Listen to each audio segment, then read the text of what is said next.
Hi, everybody. It's Achilles Justice here with the Philosophy Society.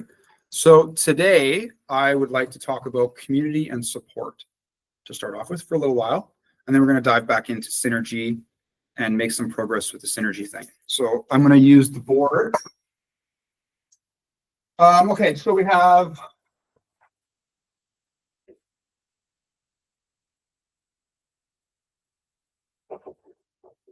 the Philosophy Society.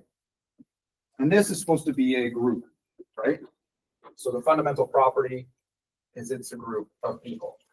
And we can evaluate groups based on different properties that those groups would have. And so one is like how, so the two things we want to talk about is community and support, right? And so one of the factors of religious groups, which makes them very successful, is their sense of community, that they have this sense of belonging, right? And so if you have like, these are just all like people, and they're all interconnected with each other, right? In different ways. And so this interconnectedness, all of these factors, makes like a cohesive group, right? And that cohesiveness is important for the value of the group. Why is this group valuable? Why do I have a membership? And so in the philosophy study, one of the properties we can also talk about membership. What does it mean to be a member of this group? So to take another example, we can take, like, I'm familiar with Christianity, right? Just because I grew up with it. And so in Christianity, one of the things for membership is beliefs have to kind of be similar. So to be a Christian, the most real important thing is the belief in Jesus. If you don't believe in Jesus, it'd be really hard to say that you're Christian. You know, maybe you believe in some values of being Christian, but I would say that fundamentally that the belief in Jesus is one of those important factors, right? And so beliefs can determine whether or not you're part of the group or not. If you have, and in this, when I say membership, there can be explicit membership, like some people pay to be the member of a golf club, right? And I think that there's some things, some people can like have an interest in the Philosophy Society, but I think to call ourselves a member would mean that we follow some kind of a code. And the code is resemblance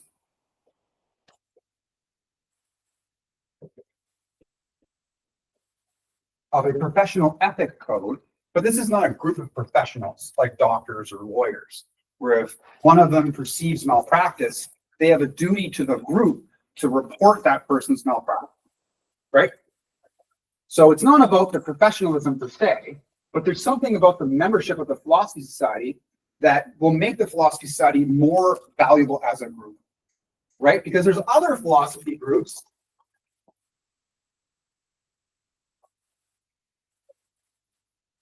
right? You could have academy, so you could be in university. You could have like a PhD, right? And there's all these groups that are associated with that. You can be in a class, a philosophy class. There can be like Facebook philosophy groups. There could be like Instagram. There might be reading groups, right? And all of these groups are to some degree educational or interest-based, right? A Facebook group, we wouldn't say it's necessarily educational per se. You can derive some education from it, but it's at least an interest group in philosophy. And so, what differentiates this and what your? Yeah, that's the next one. So what makes the Philosophy Society different? Because why does it even matter, right? And as I said before, the Philosophy Society is something that what I'm looking for is to have an analogous group that has the same value as religious groups, but we just take away the dogmatism and the negative components, or a political affiliation. We want to take away this appeal to authority and the divine right of kings or something like that. We don't really need that, you know? Well, so you just said for the Christianity, that code is beliefs. Yeah. So you said there's an analogy for your philosophy society. So what's your belief for the philosophy society? Yeah. So when I said that being philosophical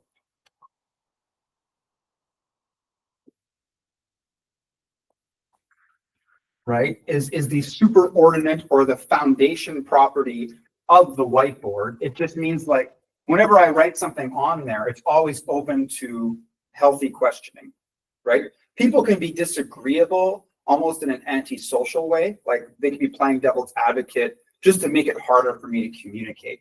But if you genuinely are trying to understand something, if the value of understanding is there, which I think being philosophical, we said last time,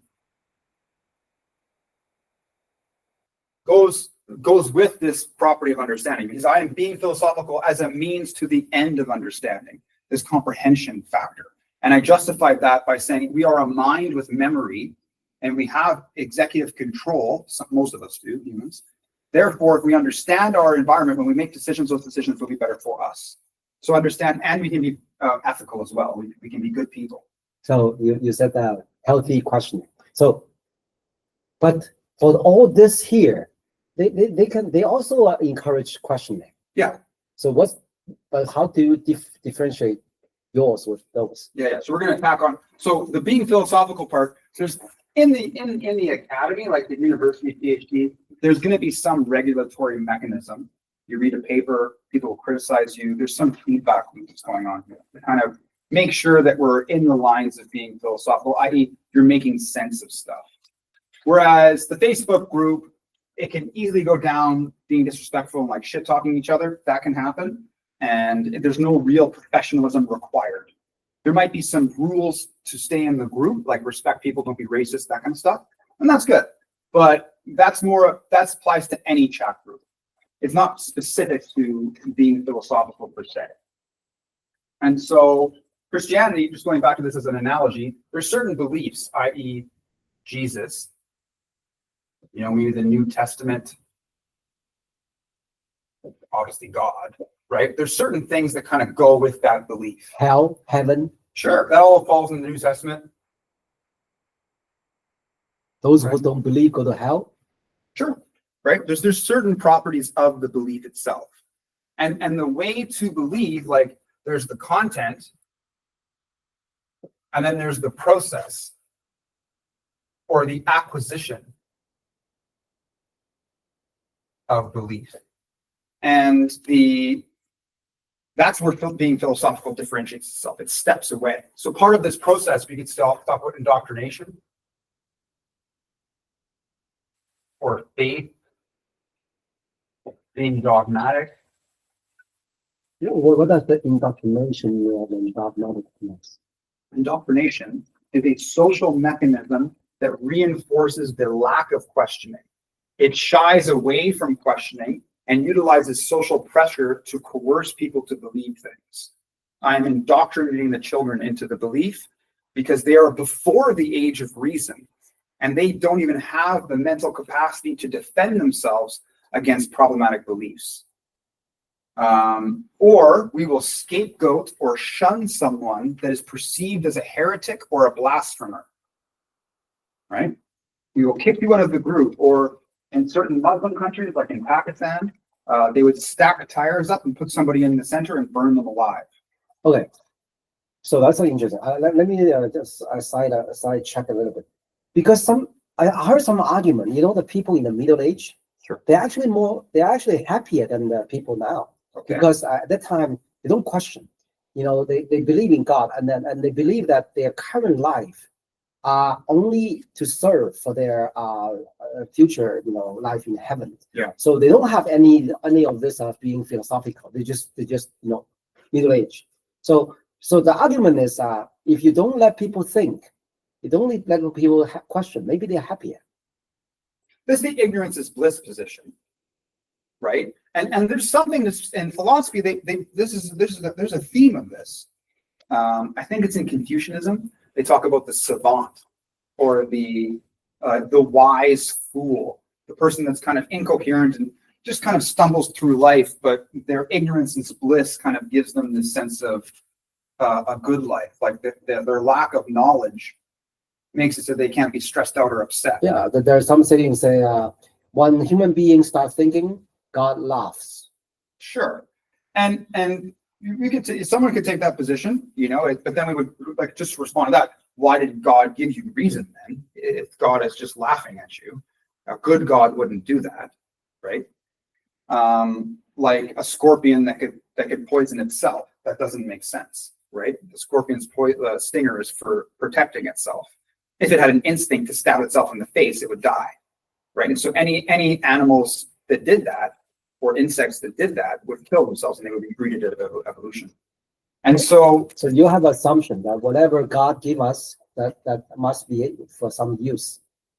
So that's God give you reasoning, so that proves that the reason is useful. That's your logic, right? Yeah, well, we'll go through it again. So just as a Sam Harris quote, we'll take another pass. Right. So God created everything. Sure. God is all good. By extension, everything God creates is good. And as soon as I start saying this stuff, we're getting the skepticism coming about, bubbling to the surface that, well, how can evil exist, right? And so if God gave you reason, then it's within your divine faculties to utilize that reason to understand the world and to understand God. Because if God was all good, God could not do something that was bad, that's contradictory to what it is. Just like a square circle. Doesn't make sense. Anyways, so the point. Point is that we have content and process acquisition, right? For this Christianity thing. Philosophy Society, the content, there is specific content, right? So we'll just do like another one. And this is just going over it quickly. Philosophy Society, so we have beliefs. Okay, so there's specific content, and then there's the process. Right? And now, in this context, the content, we could say that there's the organizational mandate, which is an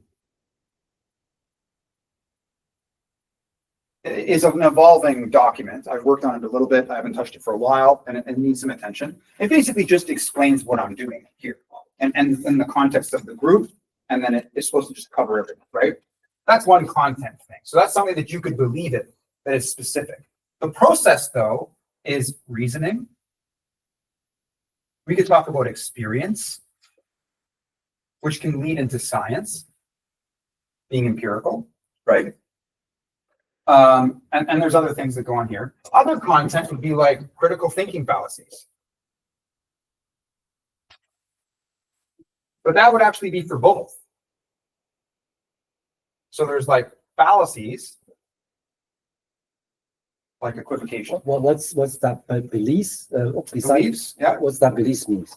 So to be membership of the group, there's certain beliefs you'd have. Beliefs. Same as that. Yeah, I'm just doing. So this is the Christianity one, and then this is the Philosophy Society one. And so, well, what's the organizational structure? Organizational mandate. Mandate. So it is the beginnings of the book called the Philosophy Society, which would just explain everything, right? That's a content. There was a marker in my hand, right? It's a propositional thing. It's like your constitution. Kind of. We have to work on it and fix it still, but it's started, right?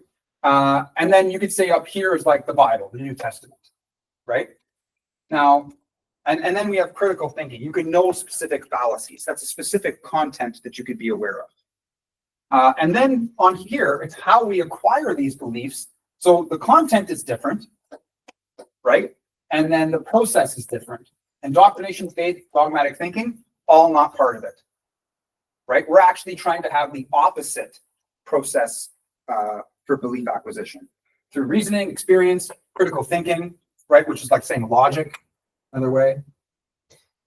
And, so yeah. How do you explain that? I noticed that a lot of the members who come here, they actually have all kinds of beliefs, especially Christianity beliefs. Sure. It's interesting. Your Philosophy Society is emphasizing all this non-dogmatic, non-indoctrination. It's all about critical thinking. But you attract a lot of people that have religion beliefs. They're part of this group. How do you explain that? That's beautiful. That is amazing, actually. Because thousands of years ago, or like 1500 years ago, I would be burned at the stake by the Christians. I will burn together with you. Okay, well, like Jesus has two companions, right? yeah. So when we want to integrate, because one of the properties of cults, so that this is the belief category, but then we can have like another one that's like social integration, right? Like how people from this group interact with other groups.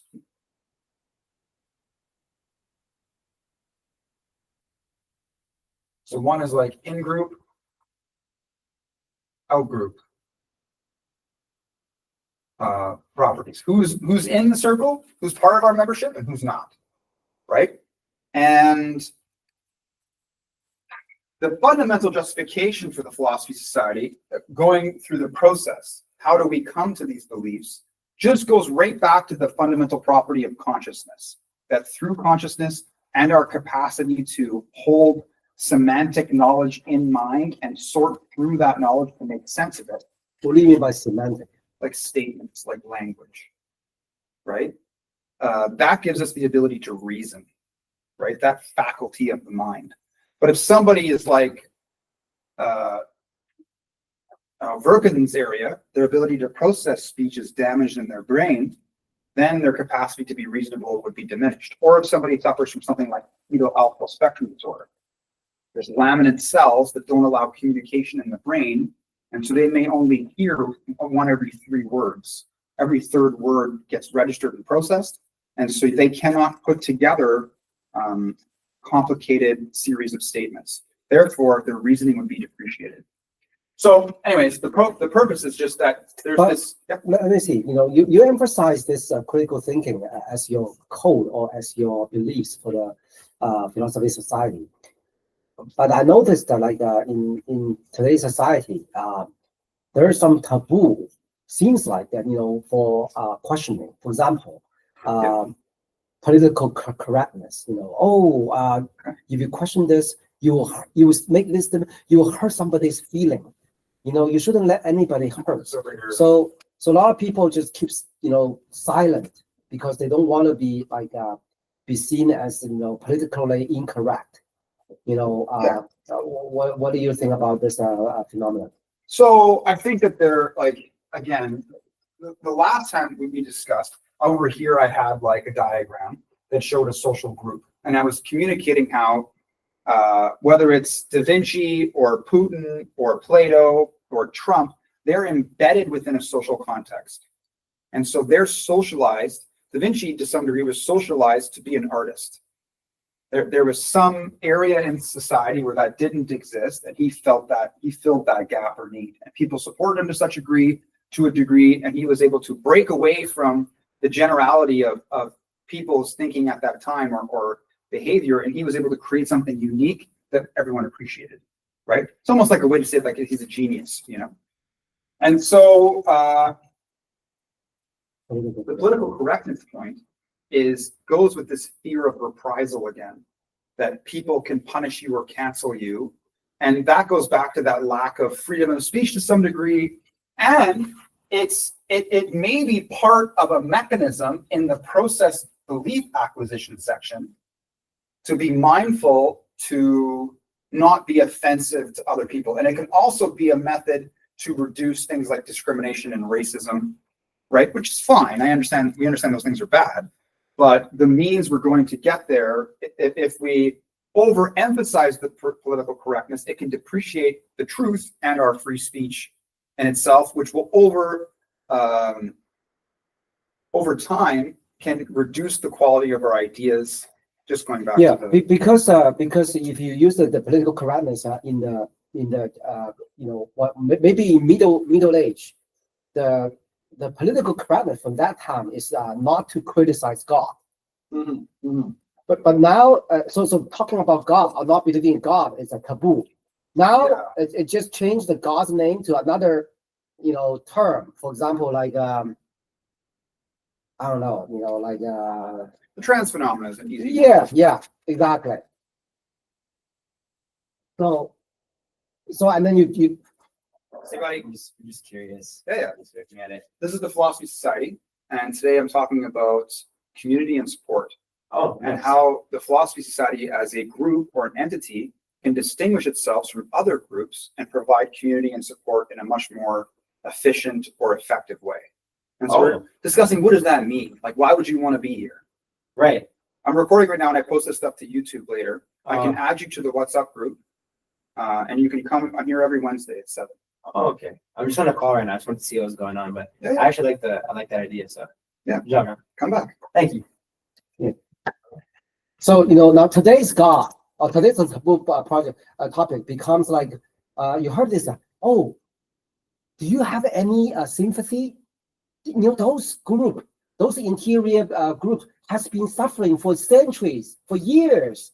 How can you talk about them? You're hurting their feelings. Like, Yeah. you heard that, the movement, some life is better more than, some. Well, there's the Black Lives Matter thing, and then people can talk, like, for example, in the racism domain, they can talk about white fragility. Right. Yeah. And I've been criticized with discussing the nature of racism through the lens of social psychology, to talk about like in-group, out-group bias, for example. And someone said to me, how dare you say this? You're white. You have no place to speak about the experience of people of color. Right. For example, or right? you are a man. Or I'm a man. You benefit from this paternal society for thousands of years. Patriarchal. You are born guilty. Yeah. And that's it. I'm happy you brought that up, right? Because that's, as soon as we start going into that, that gets concerning. Because now the pendulum is swinging back the other way, right? And so to say, like, and the contradictory nature of this is to say, I'm not allowed to speak about anything, doesn't matter what you plug into the content, but the fact that I'm not allowed to speak about something because of the color of my skin is actually racism. You're treating me differently based on my race. I might be able to, I can say whatever, whether I'm right or wrong is a different thing. Allow people to speak and then criticize it, right? But to say that you're not allowed to speak, that's a different category of problem. And so white fragility, there's a book written by this, is Caucasian people's anxiety or apprehension or lack of acceptance that systemic racism exists. And I can understand that, but if this came in the context of the term privilege. So and people that are talking about like critical race theory will discuss this concept of white privilege. And my understanding of the term privilege is like a license. It's something that we have a privilege of being in this building, right? If I start destroying stuff, or if we start drinking or smoking crack or something like that, disrupting the students, that privilege can be taken away. Just like having our license revoked or citizenship.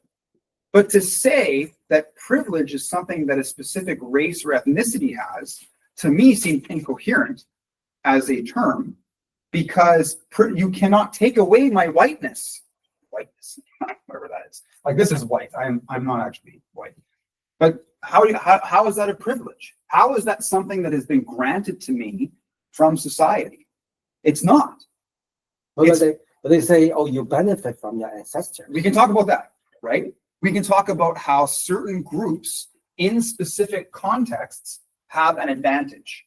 And in North America, because it was colonized by Britain and Europe, it predominantly became a Caucasian area.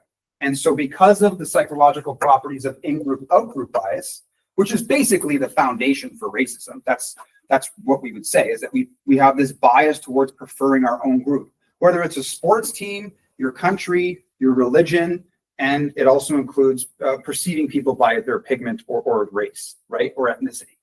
And so it's not that I have been licensed to be white.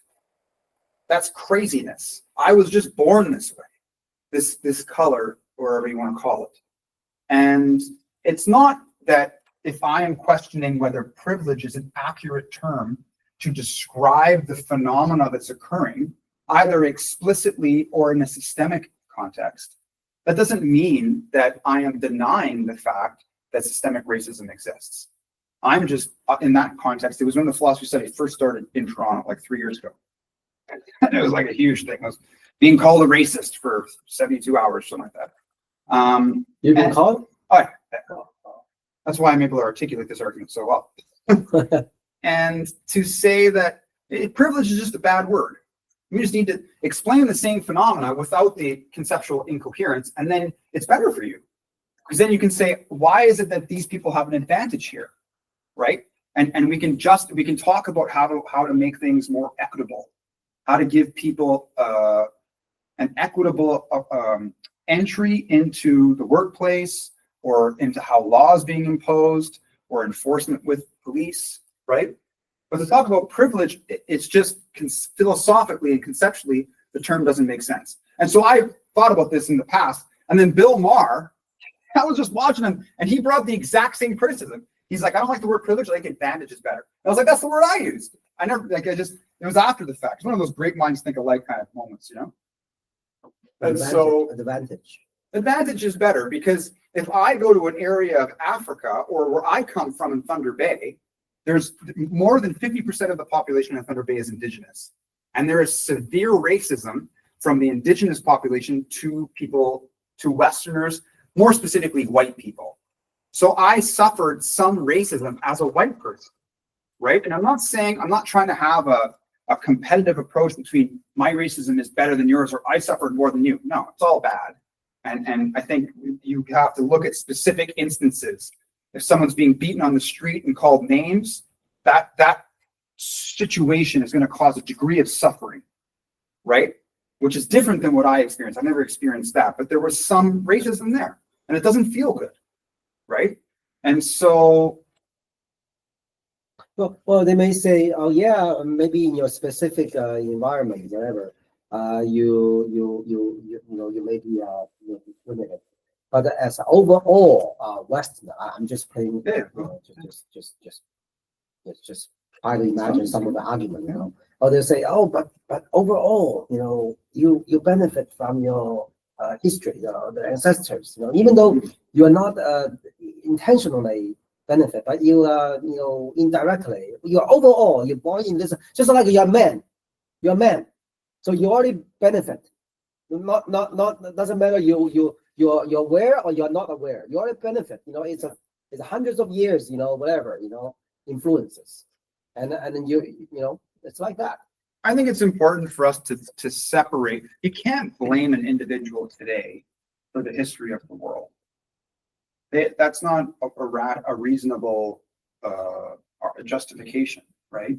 It's not that person that you meet. That, again, that's almost like counter racism. It's like, because of the history of Caucasians and colonialism, now we're going to approach all white people as less than those that they colonized, as a way to rebut the colonization.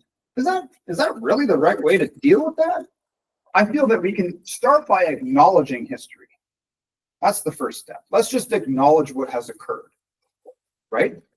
And then because that's, some Republicans would say that they don't want to teach critical race theory at all, and that's not correct. It's important, or like Holocaust deniers. That's not correct. We need to accept what has occurred in history, and then we want to move beyond that and become better people, right? I don't really have much to say about like the reparation argument. I haven't really gone into that enough to speak on it. Reparation? What do you mean? Like, because the roads of America were built on the backs of slaves, those slaves are entitled to some of the money that America has made, or Britain has made, right? What's your opinion on that? I don't really know what to say. I do think that it's important that we acknowledge what has occurred, and then find some way to make peace with that. So there's some justice or some balance with it. I think that's important.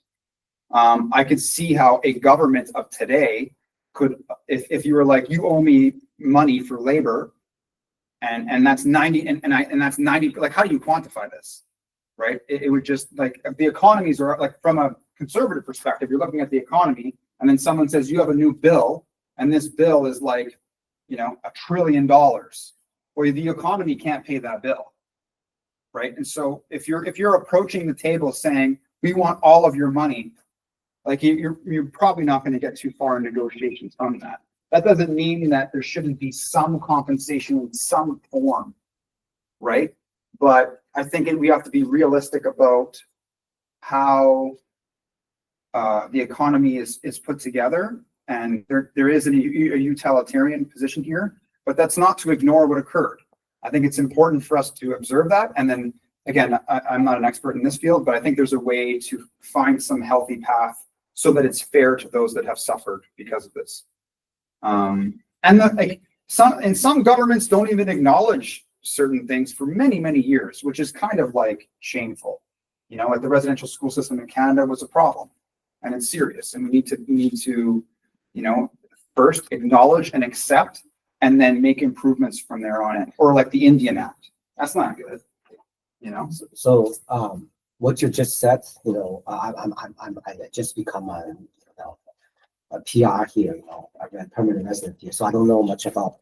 But what you just said, for example, I was wondering, like you said that you know, if I can understand correctly, you said in your grow up area or your history when you're young, you think you know, you were discriminated by the indigenous people. The fact you say that, would that put you in trouble? Are you gonna be arrested? No, for what? Like, I'm not committing a crime. I'm just saying that when we talk about, But indigenous people, you mentioned the indigenous people. Yeah. like Thunder Bay, that like there's a lot of crime, and in my observations of what's going on there as I'm growing up, and this is anecdotal, I understand that, but you know, there's a lot. It's sad to see how the indigenous population in that area suffers a lot. And I think it's important for us to find a way to help them, because there is a lot of suffering. And it's understandable that they feel that their culture and land has been taken away from them. And there is criticisms against assimilation, integrating into Western society and culture. But at the same time, I think that we also need to be realistic, that the world is globalizing. And we can argue that like taking somebody's land is wrong, sure. Part of the problems, even in the indigenous framework philosophically, is the lack of belief in private property. So if you don't own the land, then I didn't take it from you, right? And so I think that there needs to be some understanding developed through that. And there's other arguments that like the indigenous population have their own way of dealing with crimes or whatever, and there's an integration. And that's an empirical question. Just like our existing criminal justice system, we can look at, you have an offender, and let's just say it's conclusively they're guilty, they plead guilty, there's evidence, whatever. And the means to respond to their crime, is it effective? Do we see repeat offenses, et cetera, et cetera? If it's a mental health issue, do we see there like some kind of recovery through this method? And that same method, empirical approach, can be applied to an indigenous, you know, like within the tribe, and they're working things out, or, you know, again, I'm not an expert in that, but I'm just saying we can be empirical and we can see, is this the best? Do we like look at the data, right? And so anyways, the point is that when we talk about the in-group, out-group bias, right? And like things like white privilege or white advantage for white people, advantages occur for those that are the majority of that area because of things like in-group, out-group bias. So even for sports teams, if you're going into the Maple Leaf Gardens when the Maple Leafs are playing some other team and you wear a Montreal Canadiens shirt, it's more likely that the person in the stadium at the Maple Leaf Gardens will not give you your change back wearing the Maple Leaf jersey than if you were wearing the Montreal Canadiens jersey, than if you're wearing a Maple Leaf jersey. I know that I'm from where I was from Montreal. Yeah, and so it's not that they have anything against you personally, it's that you're perceived as almost like the enemy, right? And that's the same phenomena we see anywhere. If the Maple Leaf person went over there, it would be the reverse, right? Statistically, you would just see that over time, more people are not getting equal treatment in that context. you seems, in all your analysis, you seems to put on this this maybe you call it being philosophical or reasoning above culture. Yeah. Because some argument may say, all your argument is based on the Western centeredness. Our indigenous or our whatever Oriental, different. You are too Western centered. For using rationality, you put rationality too high. Well, again, last week I just discussed almost the evolution of humans, and the mind, our capacity for a mind was before it's required for a culture. Culture emerged after the fact, right? And so, like, we were primates first, and then we became sophisticated in our cultural development. And so, this appeal to culture, in some ways, is self-refuting and has a self-justification, which what makes culture so good. Like, why is culture even? So you're saying there's something more fundamental than culture. 100%. And what is that? Cognitive psychology. Like a human nature things, right? Yeah, that all humans have certain properties, like an executive function or a short-term memory, and we can see those functions as a variance within cultural expression. And cultural expression is very similar to religious expression. It's just that there's some variation in belief. Is it about cooking or is it about this existential stuff, i.e., God? Right. So for the religious people, for example, the Christianity, they think God is more fundamental than culture. But in your case, you think that this cognitive psychology, whatever you call it, is more fundamental. Yeah, it is for sure. That is the analogy of God for you. Because that's your belief. Yeah, like, again, there's content and then there's process. There's how the being acquires a belief. There's specifically what that belief is. And so what is because sometimes you put a critical thinking and in both content and also process. So it get me a little bit confused, whether is this your beliefs? Is this your New Testament, or is this the process to get to that New Testament? Yeah, it is a little. I like that you break that up. It is a little confusing because I have to first be aware of deductive reasoning and learn it, and then I can use, maybe I'm using it without being aware of that's what it is, but then I can explicitly say this is a hypothetical syllogism, for example, right? And I can talk about it, or modus ponens, or whatever. Like, I can talk about specific logical arguments, and then I can utilize those arguments in acquiring new beliefs. That's why being philosophical is so useful, because it's both process and content. Whereas if someone says just have faith, it's like it's kind of hard to understand what you're actually talking about. If I demonstrate through reasoning, I'm like, here is your premise, this is not true, then the argument falls. And we see this being used in the courts, right? When they're trying to determine whether someone is innocent or guilty, right? They look at the evidence and they determine if the verdict of innocent/guilty follows from the evidence or not, right? But your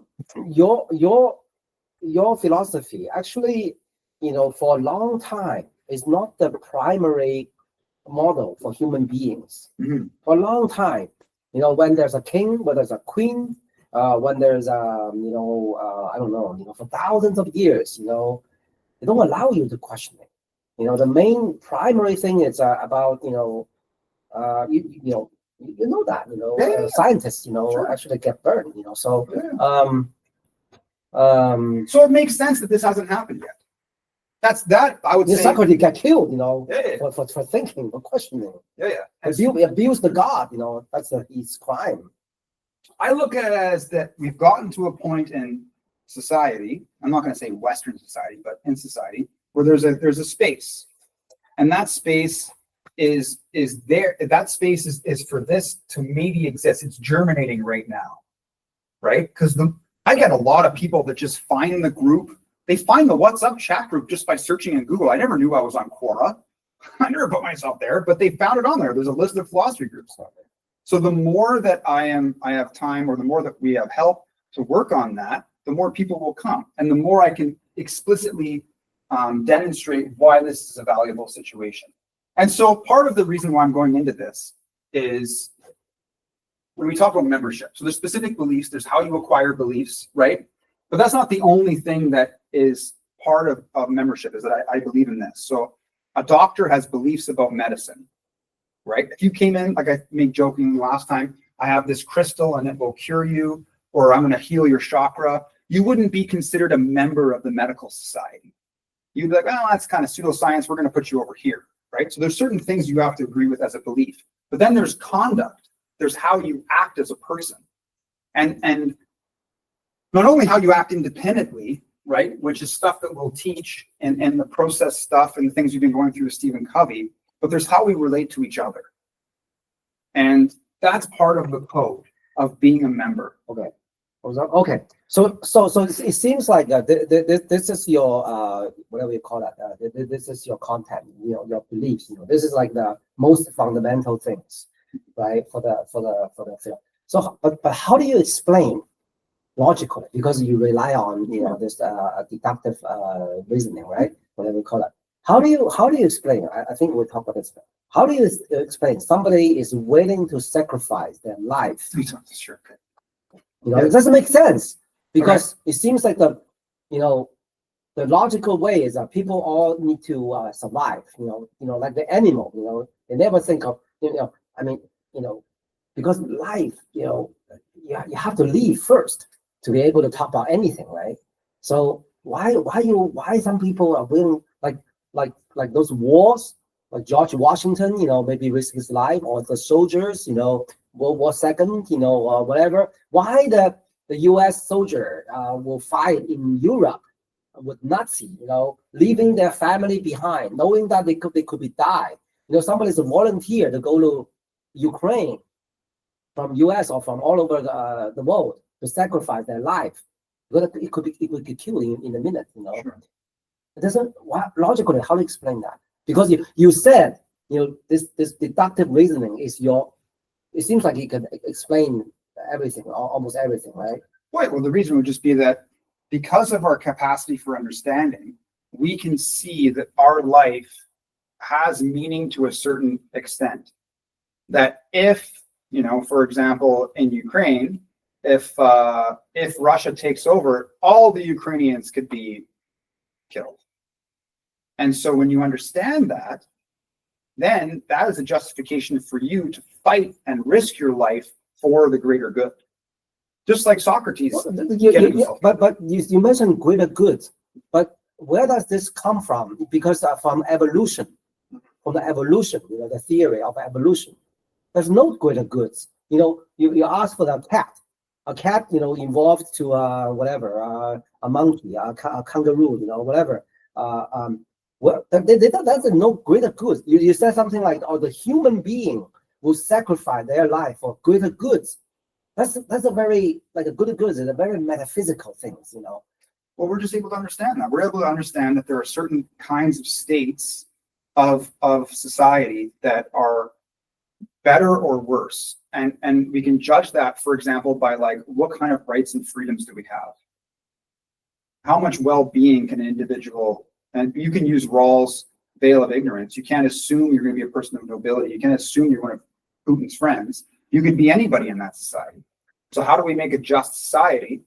But the evolution, at least the Darwin's theory, when they is talk about the species who can adjust to the environment can survive. You look at the island, I'll look at the turtle, look at the birds, who finally. I'm just saying, that seems like a big leap from animal to a human being. Animal would never fight for greater goods, like for justice. So what is justice to a cat? You can even argue that is in our genetic code, that we distinguish ourselves. There's an evolutionary argument that we distinguish ourselves and species with the gene to think of the collective wellness of that group was able to survive more. Whereas if a species is very sadistic and malicious and psychopathic and doesn't have empathy, they can't cooperate and their existence is short-lived. I would argue that we have a gene for being pro-social. Hold on, no. Sometimes I heard the argument.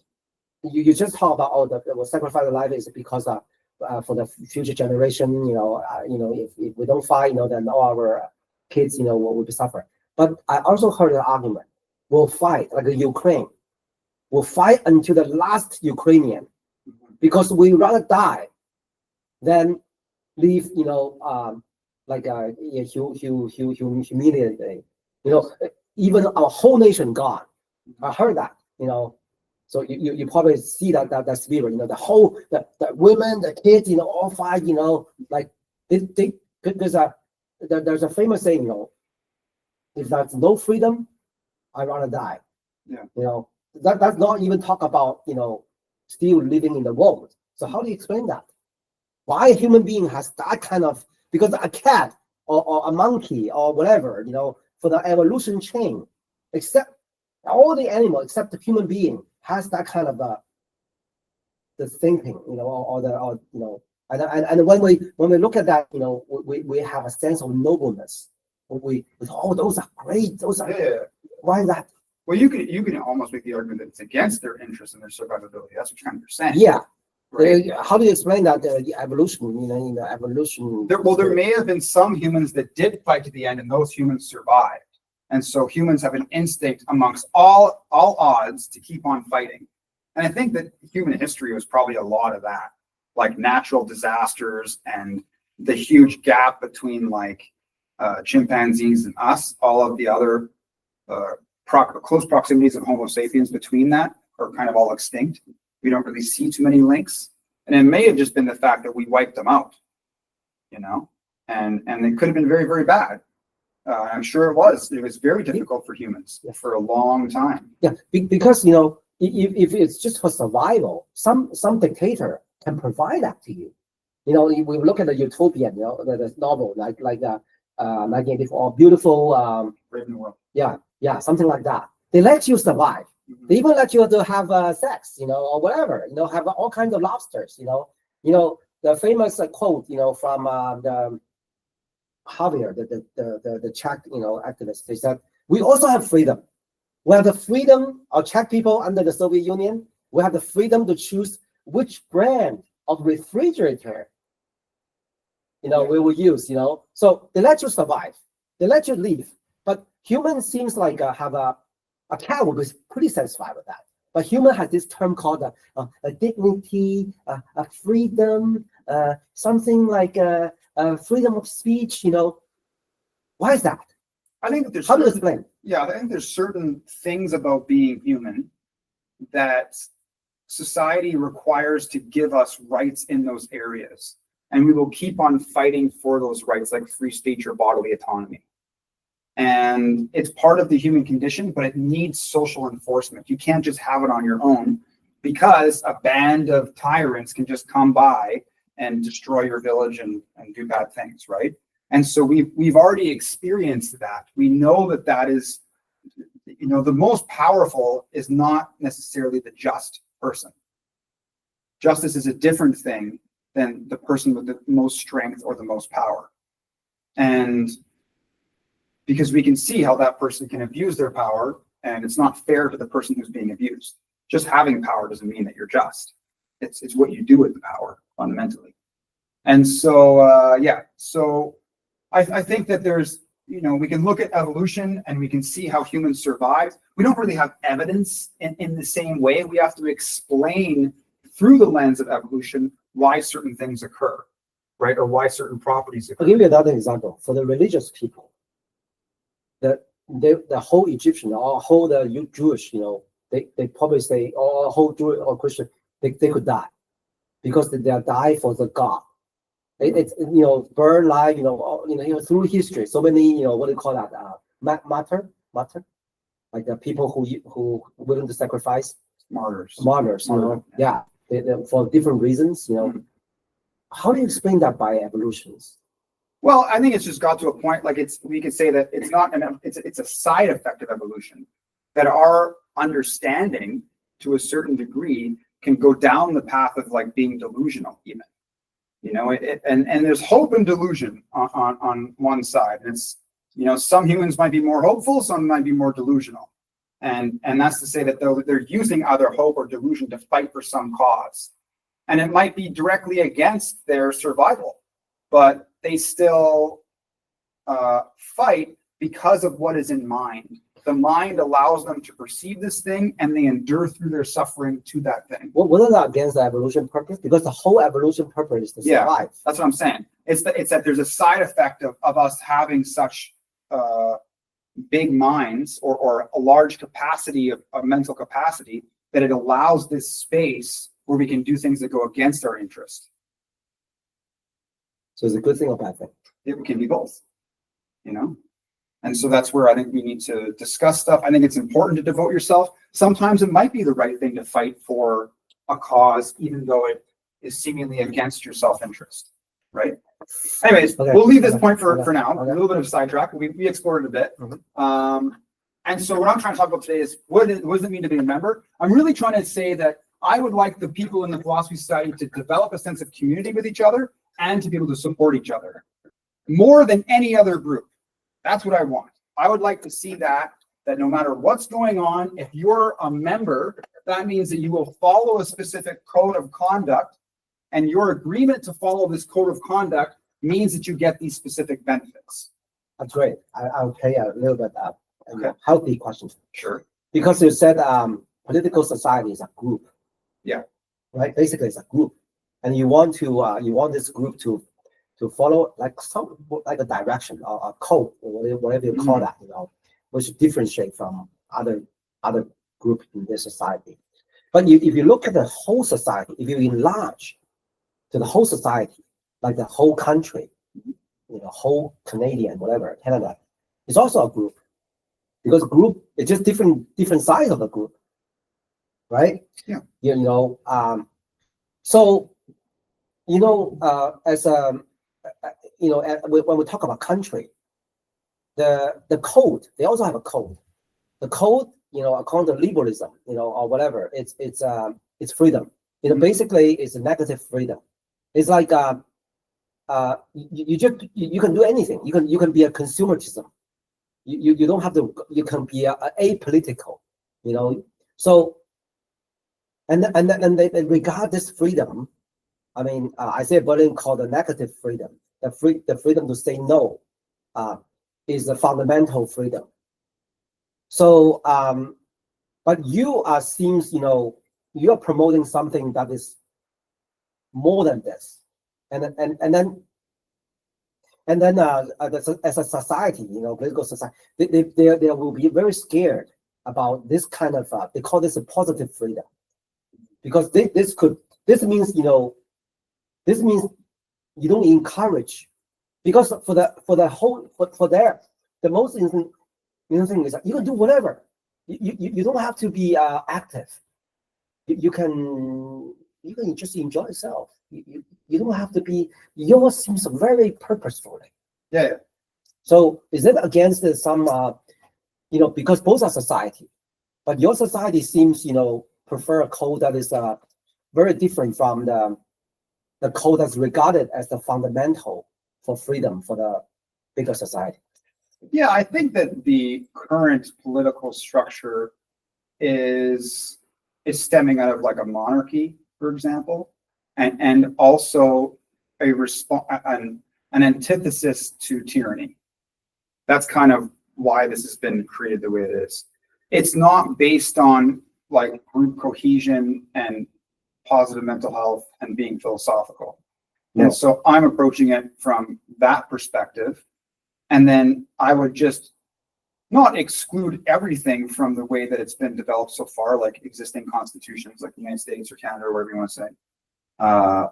But taking the properties of a liberal democracy in that sense, but integrating this philosophical orientation at its foundation, so that the fallacy of ad populum doesn't destroy the democracy that it comes from, right? If you vote in a tyrant like Hitler, and then Hitler destroys the world, well, what good is that? I know, but the people will argue, like I can smoke pot. I can, now the spirit is you can do anything you want as long as it's not against the law. You can be apolitical. You can be, as you say, getting high. As long as it's legally allowed. I could just sit there, by the lake. I can do all kinds of. So that's the spirit behind it. It's called not interfering. Okay. That people can choose whatever they want. Yeah. Because self-willingness is a key. Is a key human rights. Like our parents cannot tell the kids what to do. The kids has their own. If they want to just lie down, they can just lie down. Yeah, and that's a freedom. There's nothing wrong with that, And I think you're arguing, like an economist would say that your purpose is to be a productive member of society. And if you're being too leisurely, you're not productive. Therefore, we could have laws to say that you can't just relax. Because if you're not productive to society, society will fail. Because if we universalize it, everyone is just lying around doing nothing, then the whole society is going to fall. Well, the law allows that. For example, you don't have to vote. It's not a crime to not voting. It's your right not to vote. It's you have a right to vote, but it's not your duty to vote. So this because you relax, the society have no right to punish you. It's actually, if they should support the society should be neutral to all kinds of lifestyle. That's what they say. That's what they're saying. And now you seem to promoting something that is more superior. You're saying, being philosophical is the more superior than just relax. Well, maybe relaxing is the right thing to do. Maybe you're super stressed out and you need to chill out a little bit, right? That's not just a bit, but I could chill out all my life. What's wrong with that? It's my right. And we would just discuss your well-being. Is this the best thing for you right now? And not even discussing it, you want to be able to determine this yourself. What is the best thing for me to do right now? Oh, okay. So self-determination, you still value that, right? Oh yeah, that's like. So if someone determined I just want to relax all my life, I just want to all my life. If you are, it's my body. I don't care. It's my well-being. You can do that. You're one entity, right? And whatever we're saying, but the relation between you and others. Now you can do whatever you want, kind of to yourself, right? But it's your relation to others, and your relation to yourself. Is this becoming a mental illness or not? Because we can discuss the lack of functionality is a property of mental illness. Let's come back to that for today, because I want to kind of wrap this up. It's okay. Yeah. For today, we want to look at membership, right? What the code of conduct would be to be a part of the Philosophy Society. Because for you to say that you're a member, it's almost like saying you're like a police officer. That way, someone can go to you and they know they're going to get a certain type of relation. And if someone wants to be a member, then they would have to go through and agree to certain conditions to have that title. It's almost like you're not, it is supposed to be a position of nobility, not nobility, but you are a noble person. You're an ethical person, and you represent some form of goodness in your relation to yourself and to other people. You sounds more like a communitarian. Or in what sense? Yeah, or a republican. Like you're promoting a certain lifestyle. Yeah, I think because when we look at when we look at problems in society, like for example, addictions, right? I posted a something about that in the group recently, I think. And this guy, his last name is Hare. He has been studying addictions for a very long time. He says the criminalization of drugs actually isolates the addict and makes it way more difficult for them to overcome their addiction, right? Because if they go to jail for the drug, now when they get out, it's much more harder for them to get a job, for example, or people will look at them in a different way because now they're a criminal. And so if we have a different approach, a rehabilitative, restorative justice approach towards their illness, being addicted, then we can treat them and give them the social support that they need. And we've seen this in Portugal with the decline of deaths and related to like opiates and stuff like that. And so that same approach just towards it's not even just criminal stuff, but just our interactions with each other. We want to take a community orientation so that we can understand each other. And like I said last time, discuss the orientation we have, where's my position, and then what moves am I making? But the thing about the Philosophy Society is social groups have certain functions. And when you make an explicit social group, you can reinforce certain ways of being within that group, like a professional association. We want accountants not to steal from their clients. So what we're going to do is create this code of ethics and professional association to uphold their integrity or their professionalism within that context, right? And we're going to regulate it and kind of move through that. That happens in professional context. But what society really needs, or humans really need, is something like religion, where there's this sense of community and closeness and you can go to those people. But we need to have a degree of skill and education so that the members of the group, and there's a hierarchy of membership that I've conceptualized. The members of this group, whenever you go to them, you know what you're going to get. And it's similar to a profession, but it's not as rigid, right? And I think that what that would do is it would give people, it would reduce, it will increase our well-being overall. Because now we can deal with the problems within our social group in a healthy way. And we don't have to rely on some religious interpretation, for example, to do it, or just let people fall through the cracks and become homeless. And then it has more of a burden on society because we're just scapegoating problems instead of learning how to deal with it. And so you just mentioned about increase the well-being. I know you talk about this, but can you say it more specifically? What do you mean by well-being? Because well-being is such a big word. Different people have different interpretation. Some people say, "Oh, I travel to the Caribbean and then lie on the beach. That's a well-being." What do you mean by well-being? Yeah. So we can be hedonistic, where we're just seeking pleasure and avoiding pain. And there's different kinds of pleasures, like going on vacation or whatever. We can also develop a sense of meaning in our life based on certain goals. So like, for example, when we pick a goal that is more significant than our life and we devote ourselves to it, it can create a sense of meaning for us in life so that we don't have this existential angst about like dying and stuff like that, right? And it's important that some hedonism is part of life, but it's not the be-all, end-all. I recently was counseling someone who was suffering from a fentanyl addiction. What was that? I was recently counseling someone. Authentic or addiction? What's that? What's that mean? Fentanyl. Mm-hmm. They were addicted to fentanyl. Fentanyl. Oh. Yeah. Synthetic. Fentanyl. Oh, I know. They said it's imported from China, actually. Well, sure they can make it here, but whatever. Okay. So, and I had to argue to this person, there's something more valuable than the high you get from the fentanyl, from the dopamine or whatever rush that you get from the drug. And being a good father, for example, was that thing that I was able to connect with this person. And then giving them and helping them with the belief that if they just procrastinate doing the drug, if you get really good at procrastinating, that can lead to abstinence. Learn to wait.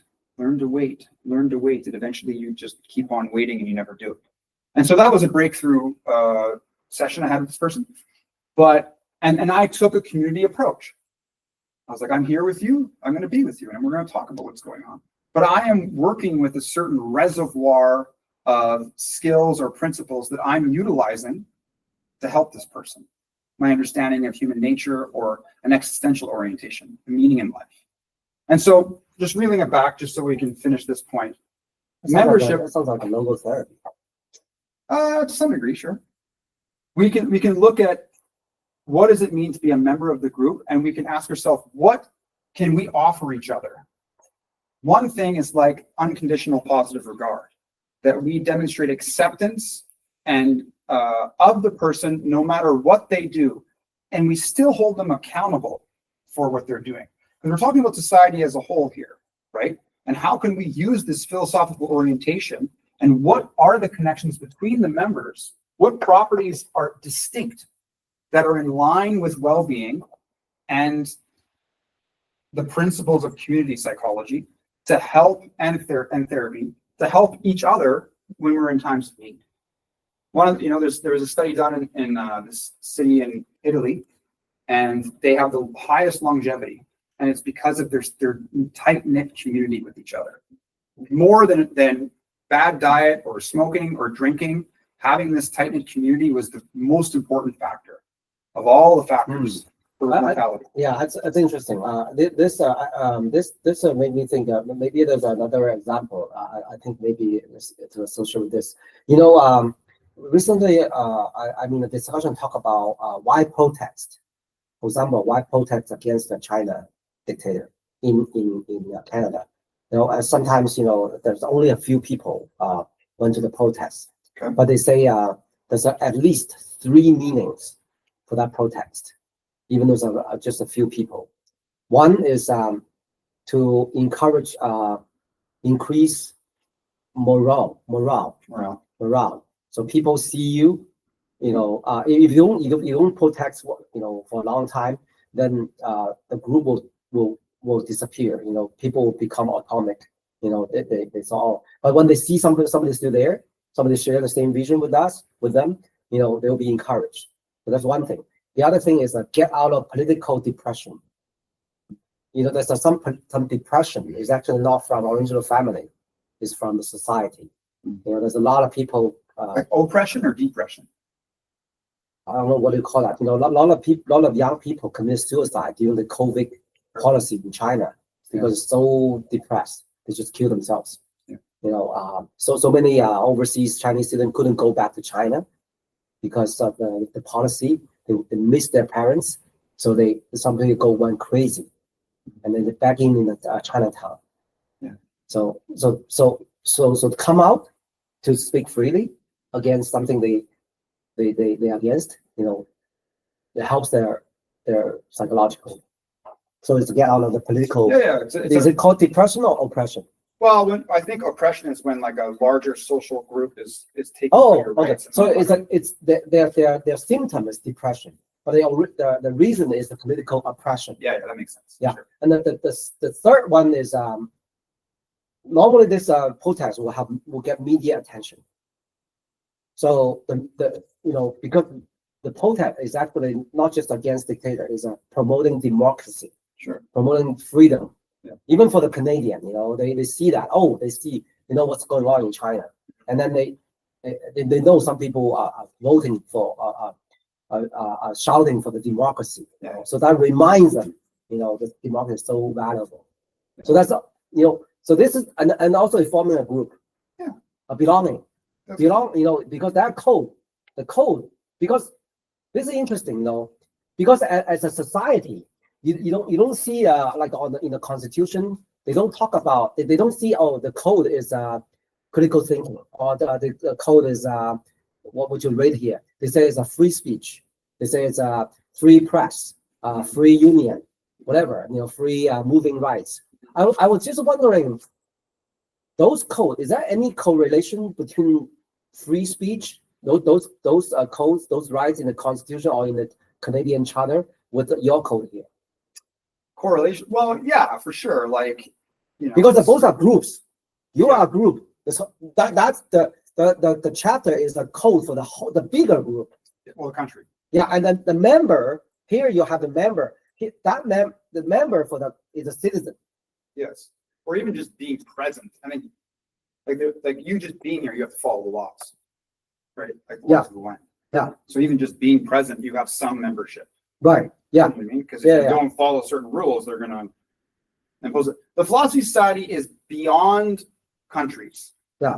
Like if you extend this kind of a group globally, it can have more influence than any specific country or party, because it has no borders, Right. It's for human being, human society. just humans. That's really what it is. Right. But I'm just calling it the philosophy.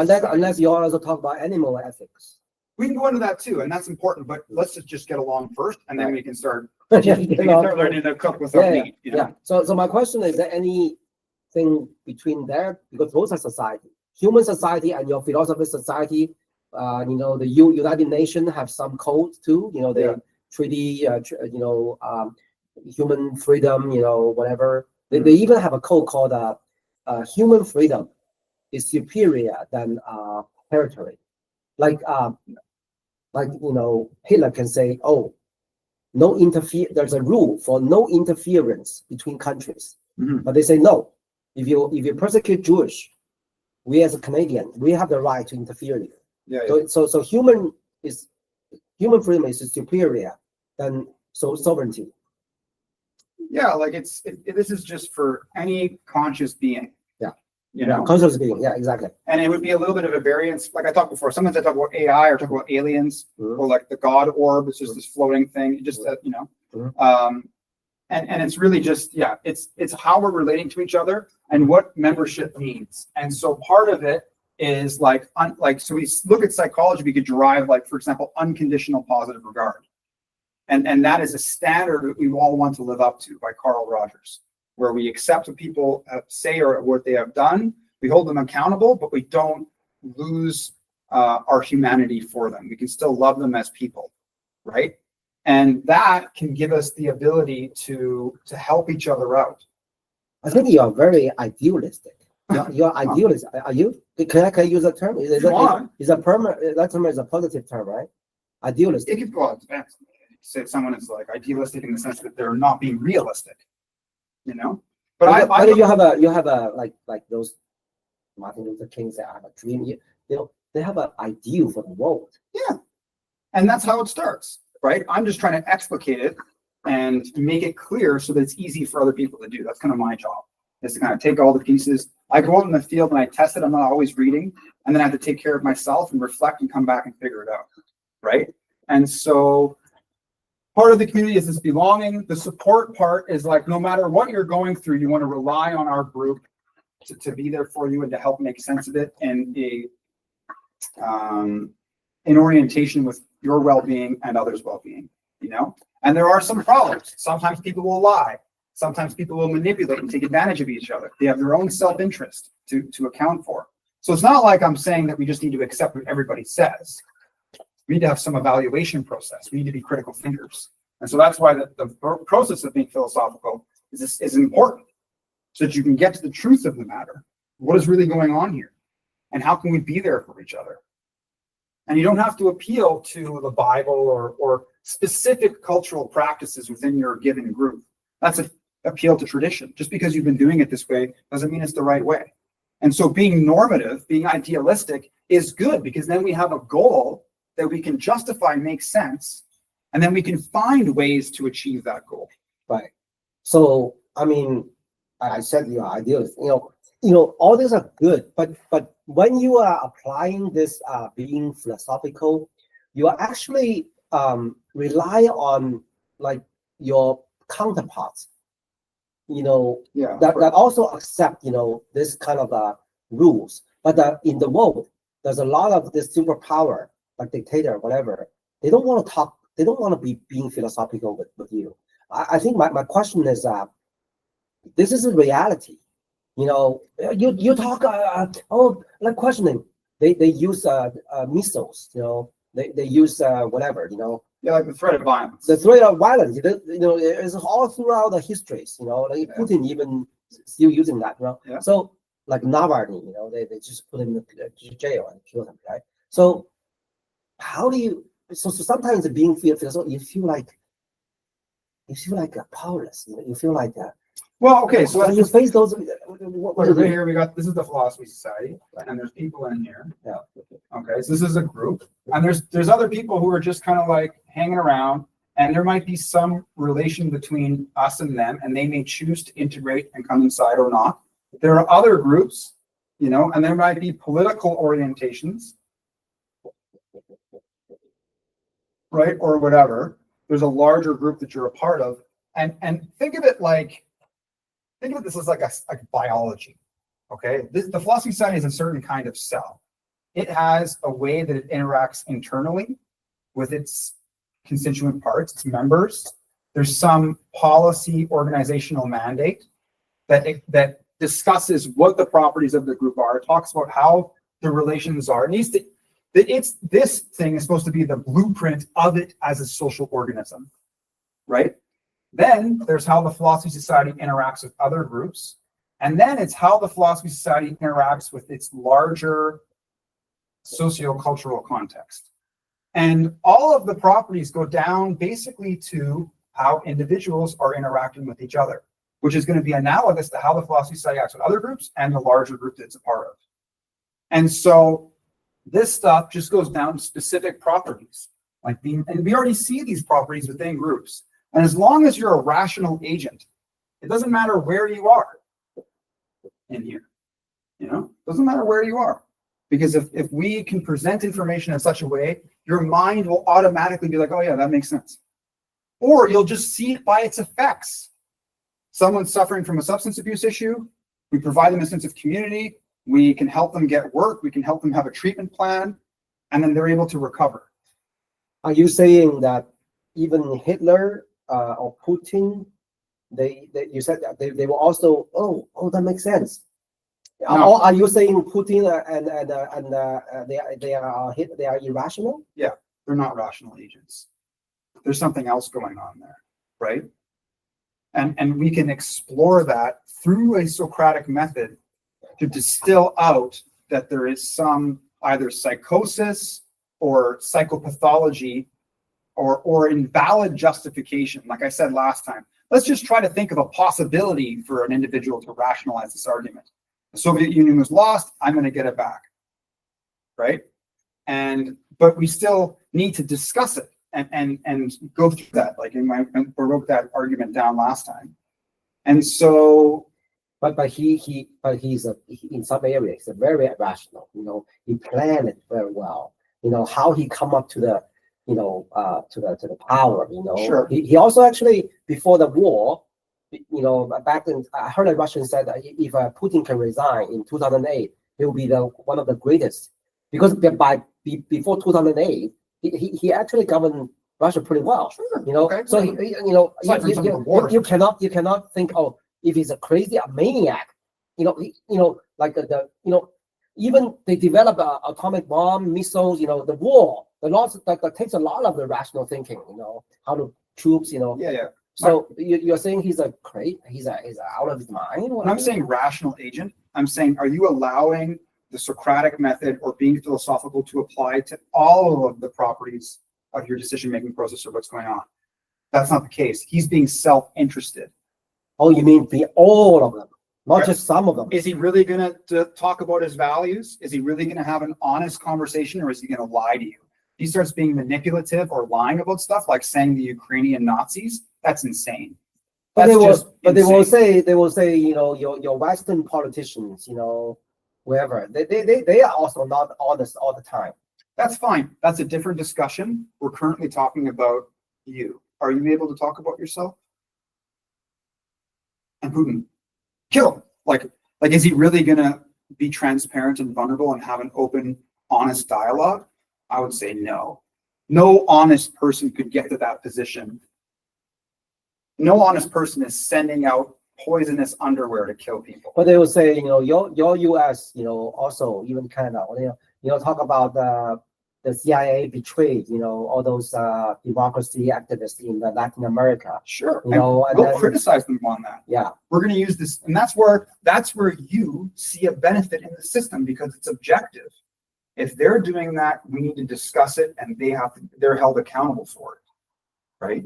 And that's where, and you could argue, well, this is a threat now to these tyrants and all these other Right. things. So sure. So ideally, if this being rational will work, but the reality, they're too powerful. You cannot talk Putin out of the war by being rational. It's not about talking people out of it. It got to this point. It was never, this is not human nature in its essence. Putin is not God or human or whatever. No person is. To be human is to be integrated with other humans. We're all together. And to think that you are above other people or that you have this supreme understanding or knowledge is just not true, and it's indication of a mental illness. Okay, great. So there's a term, it's called the parallel term. One is called normative. Sure. One is called reality, whatever. So you are talking about normative situation. Yes. Yeah. Humans should be like that. Yeah. But I'm talking about how do you achieve that to the norm? Because if that achieved, well, we're already in the heaven, but you see all these things, all the descriptive. So the challenge is on the descriptive part, on the what really happened. So basically the question is how do you make your norm? How do you make this ideal become true? It seems very far away, the goal. So the way I see it is there's different parts. People need to have, there has to be needs that the Philosophy Society meets. What are the most fundamental needs that we can look at? Like a great contrast case is there's criminal organizations in the world. Okay. Yep. Do we want to say that people that are explicitly and identify as criminals have more community than us? We don't want that. We would like to say that we have more community and yeah. we back each other up more than those that are like involved in gun trafficking or the sex trade or sex trafficking. Right. Yeah. Right. If you're honestly saying that you want to be a prostitute, if you're making that decision on your own, like that's a different thing than being captured and imprisoned as a slave and being traded off. Those are different things, right? And so we need to have a sense of community where if somebody is in trouble, we're there to help them out, not to condone their behavior. The criminal organization, if one of them gets arrested or they put in jail to cover up for somebody else, they're not correcting the behavior. Their community goes beyond law. We need to have a sense of community that is within the law that accounts for these kinds of problems and helps cure them or rectify where the person was misguided in the first place or whatever's going on. Same thing with addictions, right? And not even that. There's behaviors that are occurring that are clearly disorders or some narcissist in a corporate position that's taking advantage of people. It's not a good thing. And so the Philosophy Society is here to provide a structure that, like, part of it is like, what is the structure? Can you give me proof of concept of how that's what I'm trying to do right now. Show me why this is different than what exists, but you have to point to explicit properties. Like right here, I went through the property of belief. There's content processes, that distinguishes these two entities, right? But there's other things that are important as well. And we have to flush that out. And that would be like the book. What is this thing? And why is it good? Why is it philosophical? Why is it wise for humans to be like this? Oh, okay. Assuming you have a perfect book, but for example, I'm just all this good, You're being nice. You don't have to say that. It sounds very good, yeah. But you're just influencing a few people. Right now, you're just talking about me.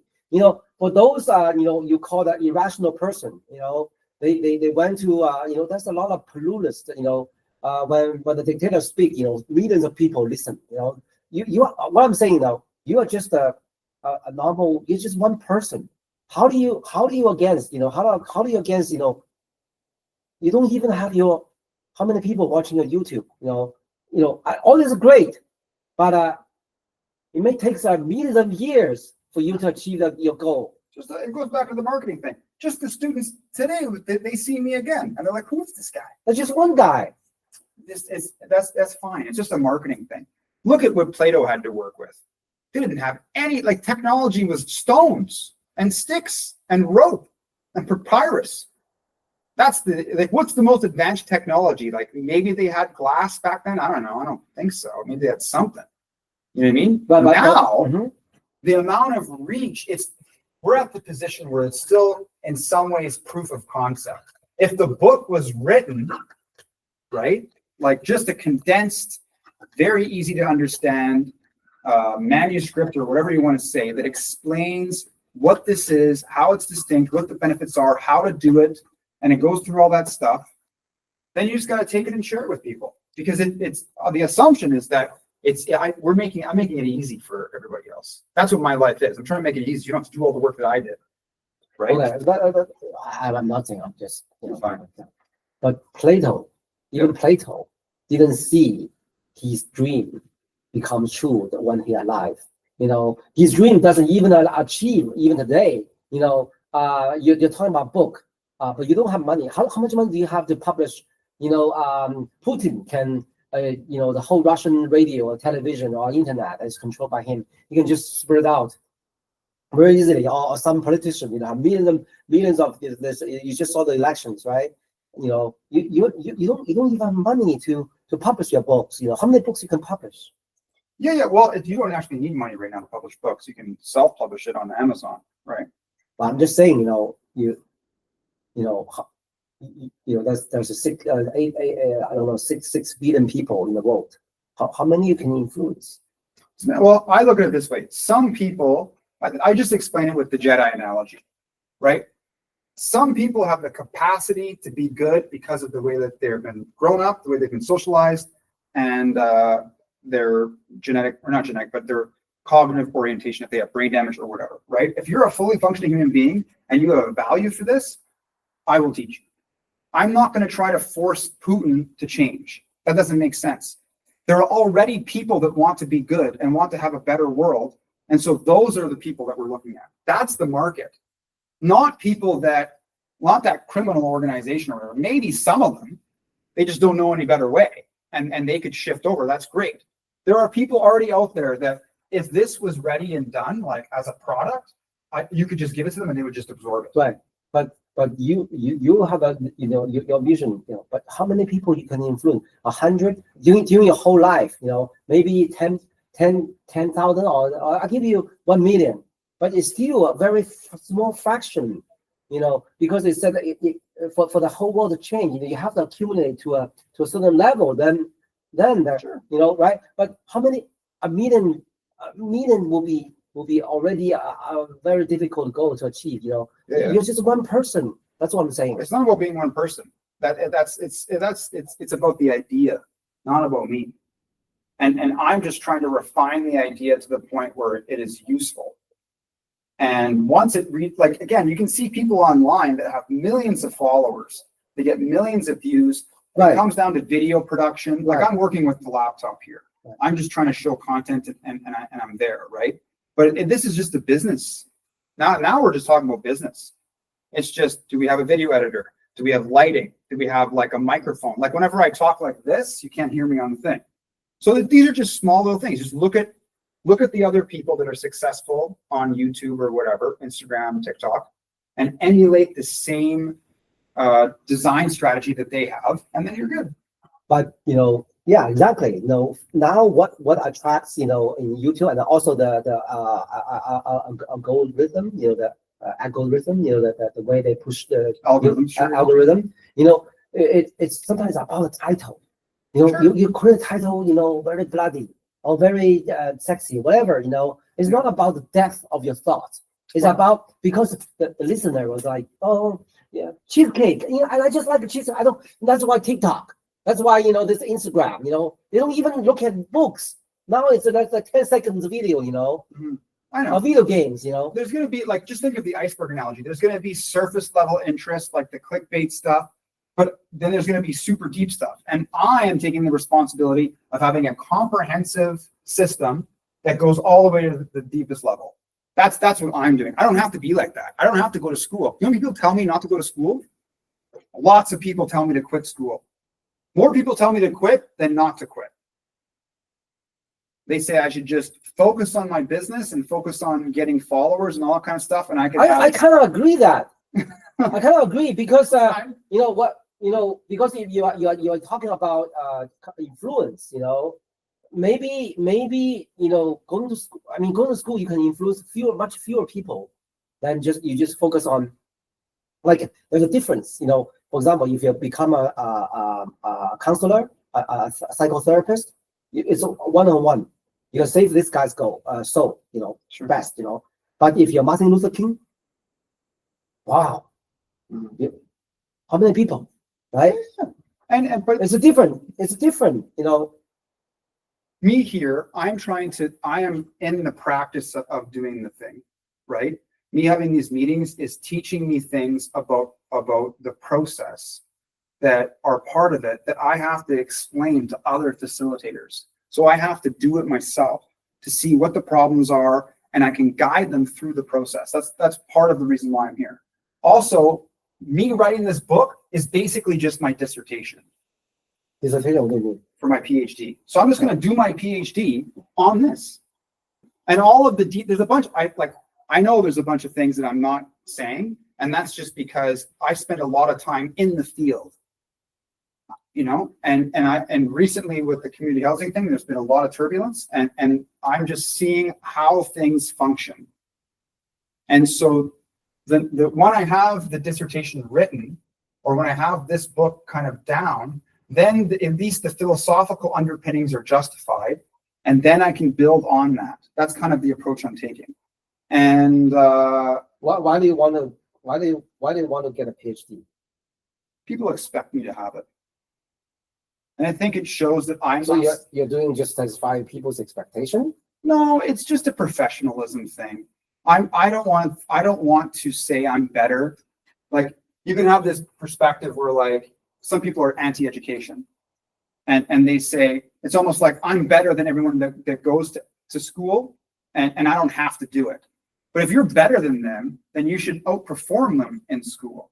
Like, why are you saying you're better than this process? What is this process? It's just giving you knowledge. But neither all this great philosopher, they don't have a PhD. A lot of them don't have. Nietzsche doesn't have a PhD. I get it. I just Socrates, Plato, you know, name all these great guys, you know, who has PhD.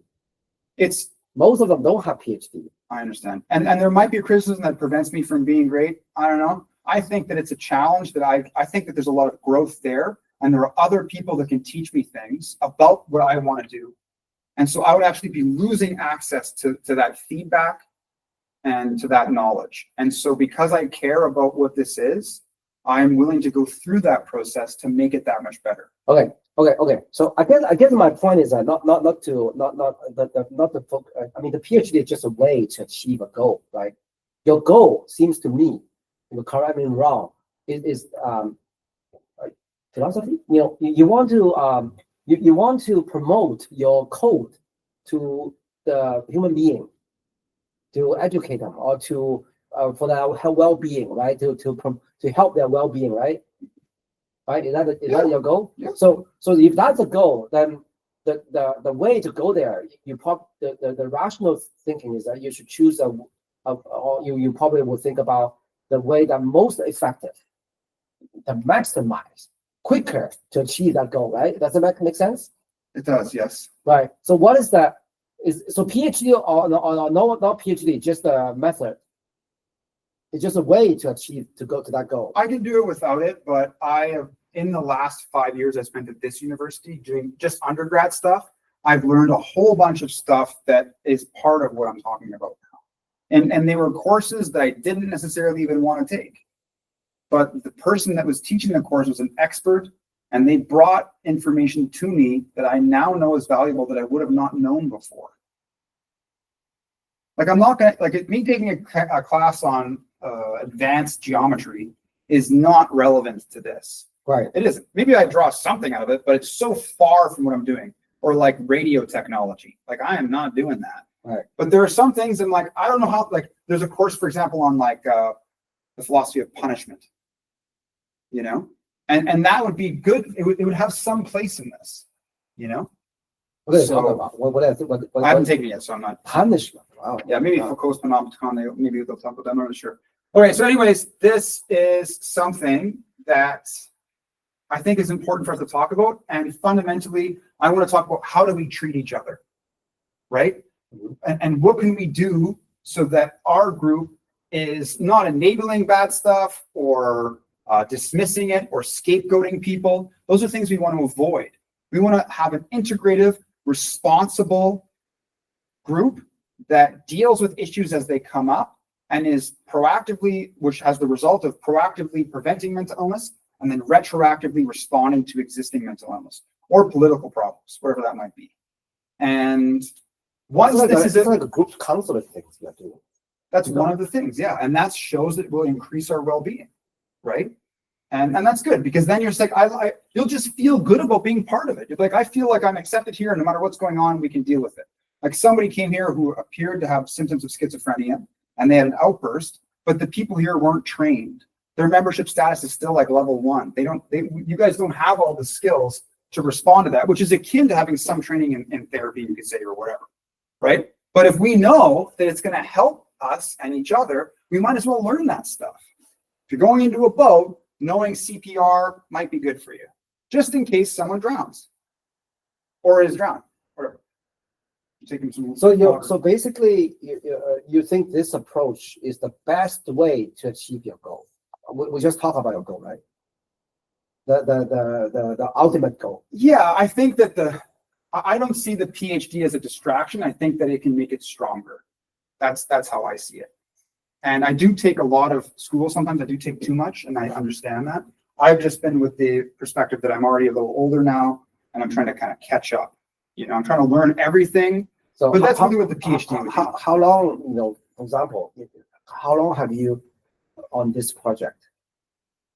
At least 13 years academically, including summertime. Okay, then how many people you have influenced? A lot of people, for sure. Like, give me a number. I don't know, maybe 50. 50, okay. 13 years, 50 people. Okay, I'm just, still going back to the questions. Okay. How many 13 years do you have? How many more years do I have left? Yeah, in your life, in your active life. Who knows, maybe 40, maybe 50, maybe 60. So you have another. So what I'm just saying is still the question. Yeah. The people that you can influence is very limited, but the obstacles, like the Putin, like whatever, so huge. So that's why I say it takes thousands of years. Well, maybe, but again. So what's the meaning? I guess what's the meaning of doing this? If you see, the goal is so far away. I don't look at it that way. That's why it's different from me. Right. I look at it in the context that once this proof of concept is developed and done, then I can just start pumping out videos. I can market it, but we're still in the R&D stage to some degree, right? I've been working with people in person because in the first time I did this in Thunder Bay, there was an emergent phenomenon when the group got to a certain level, and then it started to facilitate its own kind of. Okay. So you it seems like to me is once your R&D done, you think it's a marketing and it's very easy to spread out. Maybe. Yeah, then I would just like Elon Musk, just be going around doing videos and stuff like that, talking about it. But would that be a possibility? I'm just saying maybe it's not true. I'm just saying that it's probably a possibility because something we talk about is very deep. For deep things, for we look at the human histories, all the philosopher, whatever, it's not easy because it's deep. It's not easy to transfer into something simpler that very easy to spread out. Why there's so many books? Why there's so many research on Plato or Aristotle? Nothing is easy because this thing is deep, and the human nature is against the deep. Only a few elite can understand the deep. Again, I don't look at it that way. Why I'm a human being. I've made a decision to do this. My life was, if this existed, my suffering personally would have been severely reduced or dramatically reduced. And so, your suffering dramatically reduced? Yeah. I have a personal motivation, and I made a decision at one point in my life where I was like, this is the way to do it. I'm going to devote my life to this. When I was very young, I was depressed and suffering from suicidal ideation and stuff like that. And instead of following through with those acts, I decided to devote my life to preventing the suffering, like the Bodhisattva. That sounds like a Foucault. The Foucault's story. Okay, really? Because the Foucault was the way why he wrote those books is to get himself. It's like a self-healing for him. Yeah. I look at his biography. It's a very similar. Cool. So I just need to get it to the point where it's identifying these kinds of properties. It's explicit, but I also have to practice too. And that's why I'm here and I'm working with the social group. I'm observing certain problems. And when I do this, I'm actually commenting, I'm teaching to the people who aren't here about the issues that we've dealt with. And I'm trying to illuminate a different way to respond to certain situations or circumstances. And and so I guess so. I get it. Because there's a because the reason I asked you is also a question for me. Because why I talk a lot about this seems not much establishment because you're talking about all this help. You don't it seems you don't link to your establishment to how many people you can influence. that's for the marketing department. Like I look at it from my job as the CEO of this company is to, or this movement or organization, it is this conceptual, this proof of concept part and making certain decisions. And I leave the video editing to somebody But else. would you be like you develop a great product, but like you develop an iPhone, like Steve Jobs, but if the iPhone can only used by a few people, would you be upset? Yeah. And so again, once I get to the point where it's like the proof of concept is done, then I'll be able to start doing interviews, right? I'll start being able to go into events and then it'll all be redirected almost as a sales funnel back to the website. I need to get the membership, like we're talking about how is this going to be executed? The membership of the Philosophy Society, I have to figure that out. The website can be used. There's a whole bunch of stuff I have to do. I've just been dealing with other things, right? The next step is hiring interns to get, like if I had a team of people, I could hire 20 people, for example, right? Someone helping with a newsletter, videos, outreach, having some representation at certain kinds of events for certain things, right? There's a whole bunch of stuff that can be done. Okay.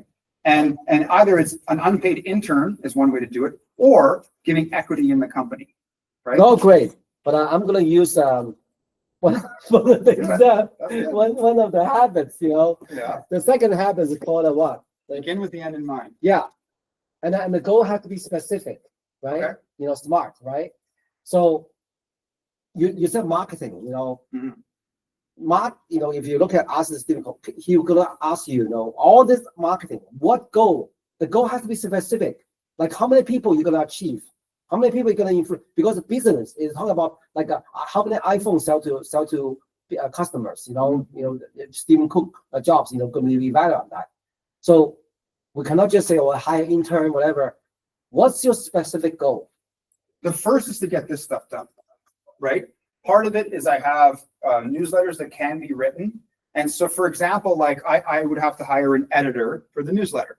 They would go through the WhatsApp chat, copy and paste everything to document, edit it, title stuff. This is what I did like a couple years ago, right? And then get it ready for me to proofread or whatever, and then it gets published. That's one thing. Then there's going to be like the news component where we're going to do videos. There'll be some commentary, whether it's me or somebody else, as long as they're demonstrating the process for this and they're applying the critical thinking. That's the most important thing. Then there's the courses, right? If you go to the website, you can see it all there. Everything is right. It's all good, but again, Yeah. you didn't answer my question.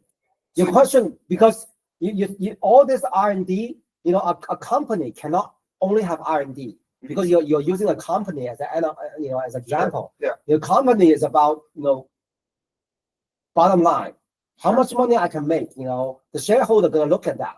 We cannot just say, R&D, I just make a good product. It's you mentioned marketing, but marketing, I actually work in a marketing firm. We're talking about like the ad efficiency.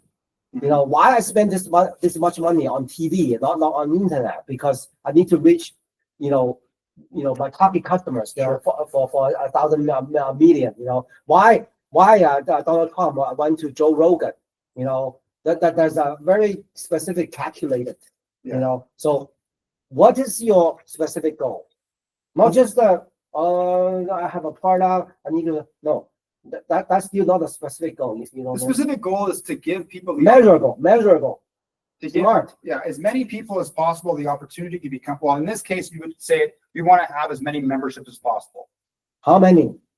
Well, I would have to look at like the existing. Like there are other. I've done some research in the last year on other YouTubers that have online courses, and they make millions of dollars off this. This is like a marketing analysis. I'm not really in that at the moment. I'm doing like more of this thing right here, like I'm conceptualizing what is the proof of concept for the philosophy society as an entity. The marketing part, we can go into that. I just have to look at the data on alternative, like what the competitor has been doing, and then we would model it the same after them. We would just start there and then see how we, in the first 6 months, how we did, how is the product different than theirs. Like the existing course, I don't have a lot of the stuff written.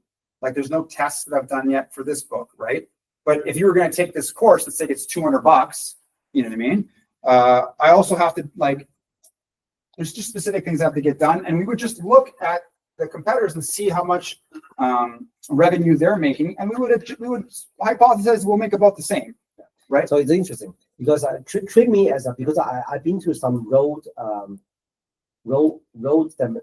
presentation. You know, but when you go public, yeah, you have to talk to the potential investors. You know, you gotta make a PPT.